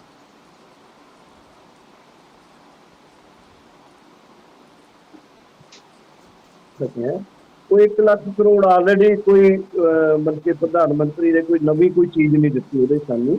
ਉਹਨਾਂ ਨੇ ਅਸਲ 'ਚ ਜਿਹੜਾ ਨਵਾਂ ਇਨਫਰਾਸਟਰਕਚਰ ਕੁਝ ਬਣਾਉਣਾ ਚਾਹੁੰਦੇ ਨੇ, ਜਿਵੇਂ ਇਹਨਾਂ ਨੇ ਆਪ ਹੀ ਦੱਸਿਆ ਵੀ ਸੀਲੋਜ਼, ਵੱਡੇ ਵੱਡੇ ਯਾਰਡ, ਵੱਡੇ ਵੱਡੇ ਵਿਦਾਊਟ, ਉਹ ਅਸਲ 'ਚ ਉਹ ਕਿਸਾਨਾਂ ਨੂੰ ਕੋਈ ਡਾਇਰੈਕਟ ਇਸ ਕਿਸਮ ਦੀ ਮਦਦ ਨਹੀਂ ਹੈ। ਉਹ ਉਸ ਕਿਸਮ ਦਾ ਸਟਰਕਚਰ ਬਣਾਉਣ ਵਾਸਤੇ ਹੈ ਜਿਹੜਾ ਪ੍ਰਾਈਵੇਟ ਸੈਕਟਰ ਨੂੰ ਦੇਊਗਾ। ਨਬਾਰਡ ਦੇ ਪਾਲਿਸੀ, ਨਬਾਰਡ ਨੇ ਆਲਰੇਡੀ ਉਸ ਕਿਸਮ ਦਾ ਇੰਡੀਕੇਸ਼ਨ ਦਿੱਤੀ ਹੈ। ਸੈਕੰਡਲੀ, ਸੋ ਤੁਹਾਨੂੰ ਲੱਗਦਾ ਪ੍ਰਾਈਵੇਟ ਖੇਤਰ ਲਈ ਹੈ, ਪ੍ਰਾਈਵੇਟ ਖੇਤਰ ਲਈ ਕੀਤਾ ਜਾ ਰਿਹਾ ਹੈ? ਹਾਂ, ਇਹੀ ਮੈਂ ਕਹਿ ਰਿਹਾ। ਦੂਸਰਾ, ਸਬਸਿਡੀਆਂ ਦੇ ਬਾਰੇ ਦੇਖੋ ਬੜੀ ਕਲੀਅਰ ਕਰਨਾ ਹੈ। ਹਾਂ, ਸਬਸਿਡੀਆਂ ਦੇ ਬਾਰੇ ਬੜੀ ਕਲੀਅਰ ਗੱਲ ਹੈ ਸਾਨੂੰ ਪੰਜਾਬ ਸਰਕਾਰ ਇਸ ਵੇਲੇ 8-9 ਹਜ਼ਾਰ ਕਰੋੜ ਰੁਪਇਆ ਬਿਜਲੀ ਦੀ ਸਬਸਿਡੀ ਦੇ ਰਹੀ ਹੈ, ਬਿਜਲੀ ਦੀਆਂ ਮੋਟਰਾਂ ਦੇ ਬਿੱਲਾਂ ਦੇ ਤੌਰ ਤੇ ਬਿਜਲੀ ਬੋਰਡ ਨੂੰ। ਦੇਖੋ ਇਹਦੇ ਦੋ ਪਹਿਲੂ ਨੇ। ਸਾਨੂੰ ਇਹ ਲੱਗਦਾ ਕਿ ਜਿਹੜੀ ਏਜੰਸੀ ਦੇ ਰਹੀ ਹੈ ਦੂਜੇ ਕਿਸੇ ਉਸ ਨੂੰ, ਉਹ ਡਾਇਰੈਕਟ ਉਹਦੇ 'ਚ ਜਾਣਾ ਚਾਹੀਦਾ। ਉਹ ਸਾਡੀ ਜੇਬ 'ਚ ਪਾ ਕੇ, ਸਾਡੀ ਜੇਬ 'ਚ ਕਿਉਂ ਬਣਾਉਣਾ ਉਸ ਗੱਲ ਨੂੰ? ਉਹ ਹੋਊਗਾ ਇਹ ਕਿ ਜਿੱਦਣ ਸਾਡੀ ਇੱਧਰਲੀ ਜੇਬ 'ਚ ਪਿਆ, ਸਰਕਾਰ ਇੱਧਰੋਂ ਕੱਢ ਲਿਆ, ਸਰਕਾਰ ਨੇ ਇੱਕ ਦਿਨ ਕਹਿਣਾ ਵੀ ਹੁਣ ਤਾਂ ਸਾਡੇ ਕੋਲ ਸਬਸਿਡੀ ਹੈ ਨਹੀਂ ਦੇਣ ਨੂੰ। ਉਹ ਅਲਟੀਮੇਟਲੀ ਇਹ ਜੇਬ ਖਾਲੀ ਰਹਿ ਜੀ ਵੀ ਸਾਨੂੰ ਇੱਧਰੋਂ ਕੱਢਣਾ ਪਊਗਾ। ਫਿਰ ਇਹ ਜਿਹੜਾ ਮਤਲਬ ਕਿ ਟੈਕਸਿਸ ਹੈ, ਇਹ ਟੈਕਸਿਸ ਦਾ ਕੋਈ ਫਾਇਦਾ ਨਹੀਂ ਹੈ। ਉਹ ਅਸਲ 'ਚ ਸਬਸਿਡੀ ਦੇ ਜਾਂ ਮੈਨੂੰ ਤਾਂ ਇਹ ਵੀ ਲੱਗਦਾ, ਮੈਂ ਹਾਲਾਂਕਿ ਗਿਆਨ ਸਿੰਘ ਨੂੰ ਦੱਸਣਗੇ ਕਿ ਜਿਹੜੀਆਂ ਸਬਸਿਡੀਆਂ ਸਰਕਾਰ, ਇਹ ਅਸਲ ਸਬਸਿਡੀ ਜਿਹੜੀ ਮਿਲਦੀ ਹੈ ਇਹਨੂੰ ਅਲਟੀਮੇਟਲੀ ਸਰਕਾਰ ਹੈ ਜਿਹੜੀ ਸਾਡੀ ਕਾਸਟ ਆਫ ਪ੍ਰੋਡਕਸ਼ਨ ਜਿਹੜੀ ਹੁੰਦੀ ਹੈ ਪ੍ਰਤੀ ਕੁਇੰਟਲ, ਉਹਦੇ ਚੋਂ ਗਿਆਨ ਸਿੰਘ ਨੂੰ ਤੁਸੀਂ ਦੱਸਿਓ ਜੀ, ਉਹਦੇ ਚੋਂ ਮਾਈਨਸ ਕਰ ਦਿੰਦੇ ਨੇ CACP ਹੈ ਜਿਹੜਾ, ਯਾਨੀ ਉਹ ਸਾਨੂੰ ਕਾਸਟ ਦੇ ਵਿੱਚ ਐਂਟਰ ਹੀ ਨਹੀਂ ਹੁੰਦਾ ਉਹ। ਇਸ ਕਰਕੇ ਸਾਡੀ ਜਿਹੜੀ ਕੀਮਤ ਹੈ ਪ੍ਰਤੀ ਕੁਇੰਟਲ ਉਹ ਵੀ ਘਟ ਜਾਂਦੀ ਹੈ। ਬਾਕੀ ਵਾਲੇ ਜਿਹੜੇ ਉਹ ਨੇ ਕੰਪੋਨੈਂਟਸ ਨੇ ਉਹ 'ਚ ਨਹੀਂ ਜਾਂਦਾ। ਇਹਦੇ ਬਾਰੇ ਗਿਆਨ ਸਿੰਘ ਨੂੰ ਹੋਰ ਡਿਟੇਲ ਓਕੇ, ਆਪਾਂ ਡਾਕਟਰ ਗਿਆਨ ਸਿੰਘ ਤੋਂ ਲੈਣਾ ਜਵਾਬ। ਪਰ ਮੈਂ ਇੱਕ ਗੱਲ ਦਾ ਕਮੈਂਟ ਜ਼ਰੂਰ ਚਾਹਾਂਗਾ ਕਿ ਜਦੋਂ ਆਪਾਂ ਖਾਦ ਦੀ ਸਿੱਧੀ ਸਬਸਿਡੀ ਦੀ ਗੱਲ ਕਰਦੇ ਹਾਂ ਤਾਂ ਕਿਸਾਨ ਜਥੇਬੰਦੀਆਂ ਇਸ ਨਵੀਂ ਪ੍ਰਪੋਜ਼ਲ ਨੂੰ, ਨਵੀਂ ਨੀਤੀ ਨੂੰ ਰੱਦ ਕਰਦੀਆਂ। ਮੈਂ ਇਹਦੇ ਤੇ ਸਿਰਫ ਹਾਂ ਜਾਂ ਨਾ ਤੁਹਾਡੇ ਕਮੈਂਟਸ ਚਾਹਨਾ ਹੈ। ਨਹੀਂ ਸਹਿਮਤ ਡਾਕਟਰ ਗਿਆਨ ਸਿੰਘ ਜੀ। ਹਾਂਜੀ, ਥੈਂਕ ਯੂ ਵੈਰੀ ਮਚ। ਗੱਲਾਂ ਹੈ ਡਾਕਟਰ ਗਿਆਨ ਸਿੰਘ ਜੀ, ਜਿਸ ਮੁੱਦੇ ਤੇ ਖਾਸ ਸਬਸਿਡੀ ਦੀ ਗੱਲ, 1 ਲੱਖ ਜਿਹੜਾ ਕਰੋੜ ਰੁਪਏ ਦੇ ਇੰਫਰਾਸਟ੍ਰਕਚਰ ਬੁਨਿਆਦੀ ਢਾਂਚੇ ਨੂੰ, ਜੀ ਸਿੱਧੂ ਸਾਹਿਬ ਗੱਲਾਂ ਹੈਗੀਆਂ ਤਿੰਨ। ਪਹਿਲੀ ਗੱਲ, ਗਰੇਵਾਲ ਸਾਹਿਬ ਨੇ ਕਿਹਾ ਕਿ ਸਾਡੇ ਕਿਸਾਨ ਦੂਜੀ ਜਗ੍ਹਾ ਜਿੱਥੇ ਵੱਧ ਕੀਮਤ ਮਿਲਦੀ ਹੋਊਗੀ ਵੇਚ ਸਕਣਗੇ। ਪਰ ਗਰੇਵਾਲ ਸਾਹਿਬ ਤਾਂ ਇਹ ਚੰਗੀ ਤਰ੍ਹਾਂ ਜਾਣਦੇ ਨੇ ਕਿ ਸਾਡੇ ਦੇਸ਼ ਦੇ 86% ਤੋਂ ਵੱਧ ਕਿਸਾਨ ਸੀਮਾਂਤ ਜਾਂ ਛੋਟੇ ਕਿਸਾਨ ਹੈ ਜਿਨ੍ਹਾਂ ਕੋਲ 5 ਏਕੜ ਤੋਂ ਘੱਟ ਜ਼ਮੀਨ ਹੈ। ਉਹ ਤਾਂ ਮੇਰੇ ਪਿੰਡ ਈਸੁੜ ਤੋਂ ਖੰਨੇ ਵਾਲੀ ਮੰਡੀ ਜਾਣ ਲਈ ਵੀ ਕਿਸੇ ਦੀ ਟਰਾਲੀ ਉਡੀਕਦੇ ਰਹਿੰਦੇ ਨੇ ਵੀ ਕਿਰਾਏ ਤੇ ਮਿਲ ਜਾਵੇ ਤਾਂ ਲੈ ਕੇ ਜਾਣਗੇ। ਇੱਥੋਂ ਜਿੱਥੇ ਵੱਧ ਮਿਲੂ ਗਰੇਵਾਲ ਸਾਹਿਬ, ਆਪਾਂ ਕਿਹਦੀ ਟਰਾਲੀ ਲਿਜਾਵਾਂਗੇ? ਕੋਈ ਟਰਾਲੀ ਨਹੀਂ ਜਾਣੀ, ਨਾ ਅਡਾਨੀ ਅੰਬਾਨੀ ਦਾ ਜਹਾਜ਼ ਜਾਣਾ ਉੱਥੇ। ਇਹ ਗੱਲ ਆਪਾਂ ਦਿਮਾਗ ਚੋਂ ਕੱਢ ਦਈਏ। ਕਿਸਾਨਾਂ ਲਈ ਨਹੀਂ ਹੈਗਾ, ਉਹਨਾਂ ਦੇ ਪੱਲੇ ਲਈ ਨਹੀਂ ਹੈਗਾ। ਦੂਜੀ ਗੱਲ ਹੈ, 1 ਲੱਖ ਕਰੋੜ ਰੁਪਏ ਦਾ ਇਨਫਰਾਸਟ੍ਰਕਚਰ ਲਈ ਪੈਕੇਜ। ਸੁਣਨ ਨੂੰ ਗੱਲ ਬਹੁਤ ਵਧੀਆ ਲੱਗਦੀ ਹੈ, ਪਰ ਇਹ ਇਨਫਰਾਸਟ੍ਰਕਚਰ ਕਿਹਨਾਂ ਲਈ ਹੈ? ਐਗਰੀਕਲਚਰ ਇੰਟਰਪ੍ਰੈਨਿਓਰਸ, ਐਗਰੀਕਲਚਰ ਟੈਕਨੋਕ੍ਰੈਟਸ, ਸਾਰਾ ਪ੍ਰਾਈਵੇਟ ਸੈਕਟਰ ਲਈ ਹੈਗਾ। ਇਨਫਰਾਸਟ੍ਰਕਚਰ ਤਾਂ ਆਮ ਲੋਕਾਂ ਲਈ ਚਾਹੀਦਾ। ਜਿਹੜੇ 3 ਆਰਡੀਨੈਂਸਸ ਆਇਆ ਜਦ ਇਹ ਨਾ APMC ਮੰਡੀਆਂ ਖਤਮ ਹੋਈਆਂ, ਸਾਡਾ ਰੂਰਲ ਏਰੀਆ ਪਿੰਡ ਤੋਂ ਮੇਨ ਰੋਡ ਤੱਕ ਲਿੰਕ ਰੋਡ ਵਾਲਾ ਨੈਟਵਰਕ ਸਾਰਾ ਜਾਊਗਾ। ਇਨਫਰਾਸਟ੍ਰਕਚਰ ਤਾਂ ਉਹ ਹੈ, ਸਾਡੀਆਂ ਮੰਡੀਆਂ ਇਨਫਰਾਸਟ੍ਰਕਚਰ ਹੈ, ਉਹ ਕਿੱਥੇ ਜਾਣਗੀਆਂ? ਜਿਹੜਾ 1 ਲੱਖ ਕਰੋੜ ਰੁਪਈਆ ਹੈ, ਇਹ ਦੇਖਣ ਨੂੰ ਵੱਡਾ ਲੱਗਦਾ ਪਰ ਇਹਦਾ 2029 ਤੱਕ ਦੀ ਗੱਲ ਹੈ। ਮੋਰ ਓਵਰ ਗਰੇਵਾਲ ਸਾਹਿਬ, ਇਹ ਤਾਂ ਫਾਈਨੈਂਸਿੰਗ ਦੀ ਗੱਲ ਹੈਗੀ, ਕੋਈ ਪੈਕੇਜ ਨਹੀਂ ਹੈਗਾ। ਤੇ ਤੀਜੀ ਗੱਲ, ਇਹਦੇ ਦਾ 3% ਇੰਟਰਸਟ ਸਬਸਿਡੀ ਹੈ। ਉਹ ਵੀ ਜਿਹੜੀਆਂ ਸਾਡੀਆਂ 12 ਨੈਸ਼ਨਲਾਈਜ਼ਡ ਬੈਂਕਸ ਹੈ ਉਹਨਾਂ 'ਚੋਂ 11 ਮੈਮੋਰੈਂਡਮ ਆਫ ਐਗਰੀਮੈਂਟ ਤੇ ਸਾਈਨ ਕਰਾਏ ਨੇ। ਇਹਦਾ ਫਾਈਨੈਂਸਿੰਗ ਹੈਗੀ। ਫਾਈਨੈਂਸਿੰਗ ਨਾਲ ਤਾਂ ਪਹਿਲਾਂ ਹੀ ਕਰਜ਼ੇ ਨਾਲ ਉਹਨਾਂ ਦੇ ਗਲ ਕੁੱਟੇ ਜਾ ਰਹੇ ਨੇ, ਖੁਦਕਸ਼ੀਆਂ ਕਰਦੇ ਆ। ਲੋੜ ਤਾਂ ਹੈਗੀ ਮਿਨੀਮਮ ਸਪੋਰਟ ਪ੍ਰਾਈਸ ਤੋਂ ਅੱਗੇ ਰੈਮੂਨੇਟਿਵ ਪ੍ਰਾਈਸ ਤੋਂ ਵੀ ਅੱਗੇ ਆ ਕੇ ਡਾਕਟਰ ਦਰਸ਼ਨ ਪਾਲੋ ਨਹੀਂ ਬੈਠਿਆ। ਮੈਨੂੰ ਲੱਗਦਾ ਕਿ ਲੋੜ ਤਾਂ ਮਿਨੀਮਮ ਇਨਕਮ ਦੀ ਹੈਗੀ। ਤੇ ਗੱਲ ਰਹੀ ਹੁਣ ਅਖੀਰਲੀ ਸਬਸਿਡੀ ਦੀ, ਸੋ ਇਹ ਪੈਕੇਜ ਵਾਲੀ ਜਿਹੜੀ ਗੱਲ ਹੈ ਇਹ ਕੋਈ ਮਤਲਬ ਵਧੀਆ ਗੱਲ ਨਹੀਂ ਦਿਖਦੀ। ਹੁਣ ਗੱਲ ਹੈ ਸਬਸਿਡੀਆਂ ਦੀ। ਗਰੇਵਾਲ ਸਾਹਿਬ, ਸਾਡੇ ਦੇਸ਼ 'ਚ ਇੱਕ ਕਿਸਾਨ ਨੂੰ $370 ਅਮਰੀਕਨ ਸਬਸਿਡੀ ਮਿਲਦੀ ਹੈ ਅਤੇ ਅਮਰੀਕਨ ਫਾਰਮਰ ਨੂੰ 59,000 $59,000 ਸਬਸਿਡੀ ਮਿਲਦੀ ਹੈ। ਉਹ ECD ਕੰਟਰੀ 'ਚ 25,000 ਦੇ ਨਜ਼ਦੀਕ ਸਬਸਿਡੀ ਮਿਲਦੀ ਹੈ। ਜਿਹੜਾ ਡਾਕਟਰ ਦਰਸ਼ਨਪਾਲ ਉਹਨਾਂ ਨੇ ਕਲੈਰੀਫਿਕੇਸ਼ਨ ਲਈ ਕਿਹਾ ਸੀ, ਜਿਹੜੀ ਸਾਡੀ ਸਬਸਿਡੀ ਹੈ ਉਹ ਨੈਗੇਟਿਵ ਸਬਸਿਡੀ ਹੈ, ਉਹ ਫਾਰਮਰ ਨੂੰ ਨਹੀਂ, ਅਲਟੀਮੇਟਲੀ ਕੰਜ਼ਿਊਮਰ ਨੂੰ ਹੈ, ਜਿਹੜੇ ਜਾਂ ਐਗਰੀਕਲਚਰ ਨਾਲ ਰਿਲੇਟਡ ਇੰਡਸਟਰੀਜ਼ ਨੂੰ ਹੈਗੇ। ਇਹ ਸਬਸਿਡੀ ਸਾਨੂੰ ਦੇਖਣ ਨੂੰ ਲੱਗਦੀ ਹੈ, ਪਰ ਇਹ ਸਬਸਿਡੀ ਤਾਂ ਥੱਲੇ ਜਾ ਰਹੀ ਹੈ। ਇਹ ਜਿਹੜੇ ਹੈਗੇ ਵੱਖ-ਵੱਖ ਅੰਕੜੇ ਇਹੀ ਸਿੱਧ ਕਰਦੇ ਆ ਇਹ ਸਬਸਿਡੀ ਕਿਤੇ ਹੋਰ ਜਾ ਰਹੀ ਹੈ। ਜਿਹੜੀਆਂ ਸਬਸਿਡੀ ਖਤਮ ਕਰਨ ਦੀ ਗੱਲ ਹੈ ਹੁਣ ਖਾਦ ਵਾਲੀ, ਉਹਨਾਂ ਬਾਰੇ ਡਾਕਟਰ ਦਰਸ਼ਨਪਾਲ ਉਹਨਾਂ ਨੇ ਕਲੀਅਰ ਕਰਤਾ ਹੈ। ਉਹ ਜੇ ਇੱਕ ਜੇਬ ਖਾਲੀ ਹੋਗੀ ਉਹ ਕੱਟੀ ਜਾਣੀ ਹੈ, ਦੂਜੀ ਜੇਬ ਭਰਨੀ ਪੈਣੀ ਹੈ, ਉਹਦੇ ਲਈ ਫੇਰ ਕਰਜ਼ਾ ਲੈਣਾ ਪਊਗਾ, ਉਹਦੇ ਲਈ ਫੇਰ ਸਮੱਸਿਆਵਾਂ ਖੜੀਆਂ ਹੋਣਗੀਆਂ। ਹਾਂਜੀ, thank you doctor Sahib, doctor ਸਾਹਿਬ। ਗਰੇਵਾਲ ਸਾਹਿਬ, ਆਪਣੇ ਕੋਲ ਸਮਾਂ ਵੀ ਬਹੁਤ ਘੱਟ ਹੈ, ਪਰ ਮੈਂ ਜਵਾਬ ਜ਼ਰੂਰ ਚਾਹਾਂਗਾ। ਜਿਸ ਮੁੱਦੇ ਤੇ ਗੱਲ ਕੀਤੀ ਇਹਨਾਂ ਨੇ, ਸਬਸਿਡੀ ਦੀ ਗੱਲ ਕੀਤੀ ਹੈ, ਖਾਸ ਤੌਰ ਤੇ ਖਾਸ ਸਬਸਿਡੀ ਜਿਹੜੀ ਹੁਣ ਸਰਕਾਰ ਕਹਿ ਰਹੀ ਹੈ ਕਿ ਸਿੱਧੀ ਕਿਸਾਨ ਦੀ ਜੇਬ ਦੇ ਵਿੱਚ ਜਾਏਗੀ। ਆਰਡੀਨੈਂਸਾਂ ਦੇ ਮੁੱਦੇ ਤੇ ਬਾਰ-ਬਾਰ ਜ਼ਰੂਰ ਸਾਡੇ ਕਿਸਾਨ ਨੇਤਾ ਨੇ ਤੇ ਡਾਕਟਰ ਗਿਆਨ ਸਿੰਘ ਜਿਹੜੇ ਮਾਹਰ ਨੇ ਉਹਨਾਂ ਨੇ ਜ਼ੋਰ ਦਿੱਤਾ ਹੈ ਕਿ ਆਰਡੀਨੈਂਸ ਜਿਹੜੇ ਹੈਗੇ ਲਿਆਉਣ ਦੀ ਜ਼ਰੂਰਤ ਕੀ ਸੀ ਜਦੋਂ ਕਿ ਸਾਰਾ ਕੁਝ ਠੀਕ ਠਾਕ ਚੱਲ ਰਿਹਾ ਸੀ? ਇਹ ਤਾਂ ਐਮਐਸਪੀ ਦੇ ਸਿੱਧੇ ਤੌਰ ਤੇ ਡਾਕਾ ਮਾਰਨ ਦੀ ਚਾਰਾਜੋਈ ਹੈ। ਸੰਖੇਪ ਦੇ ਵਿੱਚ ਗਰੇਵਾਲ ਜੀ, ਦੋਨਾਂ ਮੁੱਦਿਆਂ ਤੇ ਸਬਸਿਡੀ ਤੇ ਆਰਡੀਨੈਂਸ। ਇਸ ਤਰ੍ਹਾਂ ਜਿਹੜੀ ਸਬਸਿਡੀ ਆ, ਹੁਣ ਜਿਸ ਤਰ੍ਹਾਂ ਕਿਸਾਨ ਸਨਮਾਨ ਨਿਧੀ ਆ 2000 ਰੁਪਏ ਮਿਲਦਾ, ਉਹ ਕਿਸਾਨਾਂ ਦੇ ਡਾਇਰੈਕਟ ਖਾਤਿਆਂ 'ਚ ਜਾਂਦੇ। ਜਦੋਂ ਦੇ ਮੋਦੀ ਜੀ ਦੀ ਸਰਕਾਰ ਆਈ ਆ, ਉਹਨਾਂ ਦਾ ਇਹੀ ਕੰਮ ਰਿਹਾ ਕਿ ਵੀ ਉਹੀ ਸੋਚ ਰਹੀ ਆ ਕਿ ਅਸੀਂ ਜਿਹੜੇ ਵਿੱਚ ਪਾਰਟਿਸਿਪੇਟ ਕਰਦੇ ਆ ਲੋਕ, ਕਿਸਾਨ ਔਰ ਸਰਕਾਰ ਦੇ ਦਰਮਿਆਨ ਜਾਂ ਸਬਸਿਡੀ ਦੇ ਦਰਮਿਆਨ, ਉਹਨਾਂ ਨੂੰ ਡਾਇਰੈਕਟ ਕਿਸਾਨ ਨਾਲ ਹੀ ਸੰਪਰਕ ਕੀਤਾ ਜਾਵੇ, ਸੰਬੰਧ ਬਣਾਇਆ ਜਾਵੇ। ਤੇ ਇਸ ਲਈ ਇਹ ਜਿਹੜੀ ਖਾਦ ਦੀ ਸਬਸਿਡੀ ਹੈ, ਇਹਦੇ ਤੇ ਵੀ ਕੋਸ਼ਿਸ਼ ਇਹੀ ਹੈ ਕਿ ਸਿੱਧੀ ਕਿਸਾਨ ਦੇ ਖਾਤੇ 'ਚ ਜਾਵੇ। ਤਾਂ ਮੇਰਾ ਖਿਆਲ ਆ ਇਹਦੇ ਨਾਲ ਸਰ ਉਹ ਕਹਿੰਦੇ ਕਿ ਇੱਕ ਜੇਬ ਚੋਂ ਕੱਢ ਕੇ ਦੂਜੀ ਜੇਬ 'ਚ ਪਾਉਣ ਵਾਲੀ ਗੱਲ ਹੈ। ਇੱਕ ਜੇਬ 'ਚ ਪੈਸੇ ਪਾਏ, ਦੂਜੀ ਜੇਬ ਦੇ ਚੋਂ ਕੱਢ ਲਏ, ਇਹ ਤਾਂ ਕਹਿੰਦੇ ਇੱਕ ਛਲਬਾ ਹੈਗਾ। ਦੇਖੋ, ਨਹੀਂ ਛਲਵਾ ਕੋਈ ਨਹੀਂ, ਸਾਡੀ ਸਰਕਾਰ ਕੋਈ ਛਲਵਾ ਨਹੀਂ ਕਰ ਰਹੀ ਕਿਸਾਨ ਨਾਲ। ਮੈਂ ਆ ਜਿਹੜੇ ਆਰਡੀਨੈਂਸਸ ਦੀ ਗੱਲ ਕਰਦੇ ਆ, ਇਹਦੇ ਤੇ ਵੀ ਕਿਸਾਨ ਦੀ ਬਕਾਇਦਾ ਰਾਏ ਲਈ ਜਾਊਗੀ, ਔਰ ਰਾਏ ਲੈਣ ਤੋਂ ਬਾਅਦ ਜੇ ਕੋਈ ਇਹਦੇ 'ਚ ਕਮੀ ਹੋਏਗੀ ਉਹਨੂੰ ਦੂਰ ਕੀਤਾ ਜਾਏਗਾ, ਔਰ ਐਮਐਸਪੀ ਹਰ ਹਾਲਤ ਜਾਰੀ ਰਹੇਗੀ। ਇਹ ਸਾਡੀ ਸਰਕਾਰ ਨੇ, ਮੈਂ ਇਹਨਾਂ ਨੂੰ ਵਿਸ਼ਵਾਸ ਦਿਵਾਉਣਾ, ਡਾਕਟਰ ਗਿਆਨ ਸਿੰਘ ਉਹਨਾਂ ਨੂੰ ਤੇ ਦਰਸ਼ਨਪਾਲ ਜੀ ਨੂੰ ਵੀ। ਸਾਡੀ ਸਾਡੀ ਸਰਕਾਰ ਇਸ ਨੂੰ ਜਾਰੀ ਰੱਖੇਗੀ। ਜੀ ਜੀ, thank you very much doctor Darshanpal ji. Last comment sir, ਜੇ ਸਰਕਾਰ ਇਸ ਨੀਤੀ, ਲਾਸਟ ਕਮੈਂਟ 50% ਦੇ ਉੱਤੇ ਕਿਉਂ ਨਹੀਂ ਆਉਂਦੀ ਸਰਕਾਰ ਤੁਹਾਡੀ? ਗਰੇਵਾਲ ਜੀ ਦਿਓਗੇ ਜਵਾਬ? ਇਸ ਤਰ੍ਹਾਂ ਉਹਦਾ ਹੱਲ ਬਾਅਦ ਚ ਕਰ ਲਾਂਗੇ। ਪਹਿਲਾਂ ਤੁਹਾਡੇ ਆ ਜਿਹੜੇ ਖਦਸ਼ੇ ਨੇ, ਪਹਿਲਾਂ ਇਹਨਾਂ ਨੂੰ ਦੂਰ ਕਰ ਲਓ, ਔਰ ਦੂਜੀਆਂ ਜਿਹੜੀਆਂ ਪਹਿਲੀਆਂ ਸਰਕਾਰਾਂ ਸੀ, ਉਸ ਤੋਂ ਸਾਡੀ ਸਰਕਾਰ ਅੱਛੀ ਤਰ੍ਹਾਂ ਕਿਸਾਨਾਂ ਨਾਲ ਡੀਲ ਕਰ ਰਹੀ ਆ, ਔਰ ਅੱਛੀਆਂ ਨੀਤੀਆਂ ਬਣਾ ਰਹੀ ਆ, ਔਰ ਕਿਸਾਨ ਦੀ ਆਮਦਨ ਵੀ ਦੁੱਗਣੀ ਹੋਏਗੀ, ਜੋ ਅਸੀਂ ਇਸ ਵਿਸ਼ੇ ਤੇ ਸੋਚ ਰੱਖਿਆ, ਔਰ ਜੋ ਨੀਤੀਆਂ ਬਣਾ ਰਹੇ ਆ ਉਸੇ ਲਈ ਬਣਾ ਰਹੇ ਆ। ਔਰ ਮੈਂ ਸਮਝਦਾ ਕਿ ਅੱਗੇ ਜਾ ਕੇ ਕਿਸਾਨ ਨੇਤਾ ਵੀ ਸਾਡੇ ਨਾਲ ਕਨਵਿੰਸ ਹੋਣਗੇ। ਜੀ ਜੀ, ਡਾਕਟਰ ਦਰਸ਼ਨਪਾਲ, ਇੱਕ ਲਾਈਨ ਦਾ ਕਮੈਂਟ ਜਿਹੜਾ ਇਹ ਕਹਿੰਦੇ ਕਿ 2022 ਤੱਕ ਕਿਸਾਨ ਦੀ ਆਮਦਨ ਦੁੱਗਣੀ ਹੋ ਜਾਏਗੀ, ਤੁਸੀਂ ਕਿਉਂ ਨਹੀਂ ਸਹਿਮਤ ਹੁੰਦੇ? ਸਹਿਮਤ ਹੋ ਇਸ ਗੱਲ ਨਾਲ? ਨਹੀਂ, ਬਿਲਕੁਲ ਸਹਿਮਤ ਨਹੀਂ। ਜਦ ਤੱਕ ਕਿਸਾਨ ਨੂੰ ਐਮਐਸਪੀ ਪ੍ਰੋਪਰ ਨਹੀਂ ਮਿਲਦਾ, ਉਹਨੂੰ ਇੰਡੈਪਟਡਨੈਸ ਤੋਂ ਕੱਢਿਆ ਨਹੀਂ ਜਾਂਦਾ, ਉਹਨੂੰ ਥੋੜਾ ਬਹੁਤ ਜ਼ਿੰਦਗੀ, ਉਹ ਤਾਂ ਖੁਦਕੁਸ਼ੀਆਂ ਕਰਦੇ ਆ, ਦੁੱਗਣੀ ਆਮਦਨ ਦੀ ਗੱਲ ਕਰਨੀ। Okay, thank you very much doctor Sahib, thank you very much. ਜੀ ਜੀ, ਮਿਹਰਬਾਨੀ ਗਰੇਵਾਲ ਸਾਹਿਬ, ਡਾਕਟਰ ਗਿਆਨ ਸਿੰਘ ਜੀ, ਡਾਕਟਰ ਦਰਸ਼ਨਪਾਲ ਜੀ, ਬਹੁਤ ਬਹੁਤ ਧੰਨਵਾਦ ਇਹਨਾਂ ਮੁੱਦਿਆਂ ਤੇ ਆਉਣ ਦੇ ਲਈ। ਕਿਸਾਨਾਂ ਦੇ ਖਦਸ਼ੇ ਆਪਣੀ ਜਗ੍ਹਾ ਤੇ ਵਾਜਬ ਹੈ। ਸਰਕਾਰ ਬੇਸ਼ੱਕ ਦਾਅਵਾ ਕਰ ਰਹੀ ਹੈ ਕਿਸਾਨਾਂ ਦੇ ਹਿੱਤਾਂ ਦੀ ਪੂਰਤੀ ਲਈ, ਪਰ ਆਉਣ ਵਾਲਾ ਸਮਾਂ ਦੱਸੇਗਾ। ਇੱਕ ਗੱਲ ਜਿਹੜੀ ਦੇਸ਼ ਦੀ ਦੁਆਰ ਤੇ ਜ਼ਰੂਰ ਲਿਖੀ ਜਾ ਚੁੱਕੀ ਹੈ, ਜੇ ਕਿਸਾਨ ਹਿੱਤਾਂ ਦੇ ਨਾਲ ਖਿਲਵਾੜ ਕੀਤਾ ਜਾਏਗਾ ਤਾਂ ਆਉਣ ਵਾਲੇ ਸਮੇਂ ਦੇ ਵਿੱਚ ਕਿਸਾਨ ਸੰਘਰਸ਼ ਹੋਰ ਤੇਜ਼ ਹੋਣਗੇ। ਇਹਨਾਂ ਮੁੱਦਿਆਂ ਤੇ ਆਉਣ ਲਈ ਇੱਕ ਵਾਰ ਮੈਂ ਮੁੜ ਕੇ ਤੁਹਾਡੇ ਸਾਰਿਆਂ ਵੱਲੋਂ ਆਪਣੇ ਤਿੰਨਾਂ ਮਹਿਮਾਨਾਂ ਦਾ ਧੰਨਵਾਦੀ ਹਾਂ। ਇਸ ਦੇ ਨਾਲ ਹੀ ਮੈਂ ਤੁਹਾਡੇ ਕੋਲ ਲਵਾਂਗਾ ਇਜਾਜ਼ਤ। ਸਤਿ ਸ੍ਰੀ ਅਕਾਲ।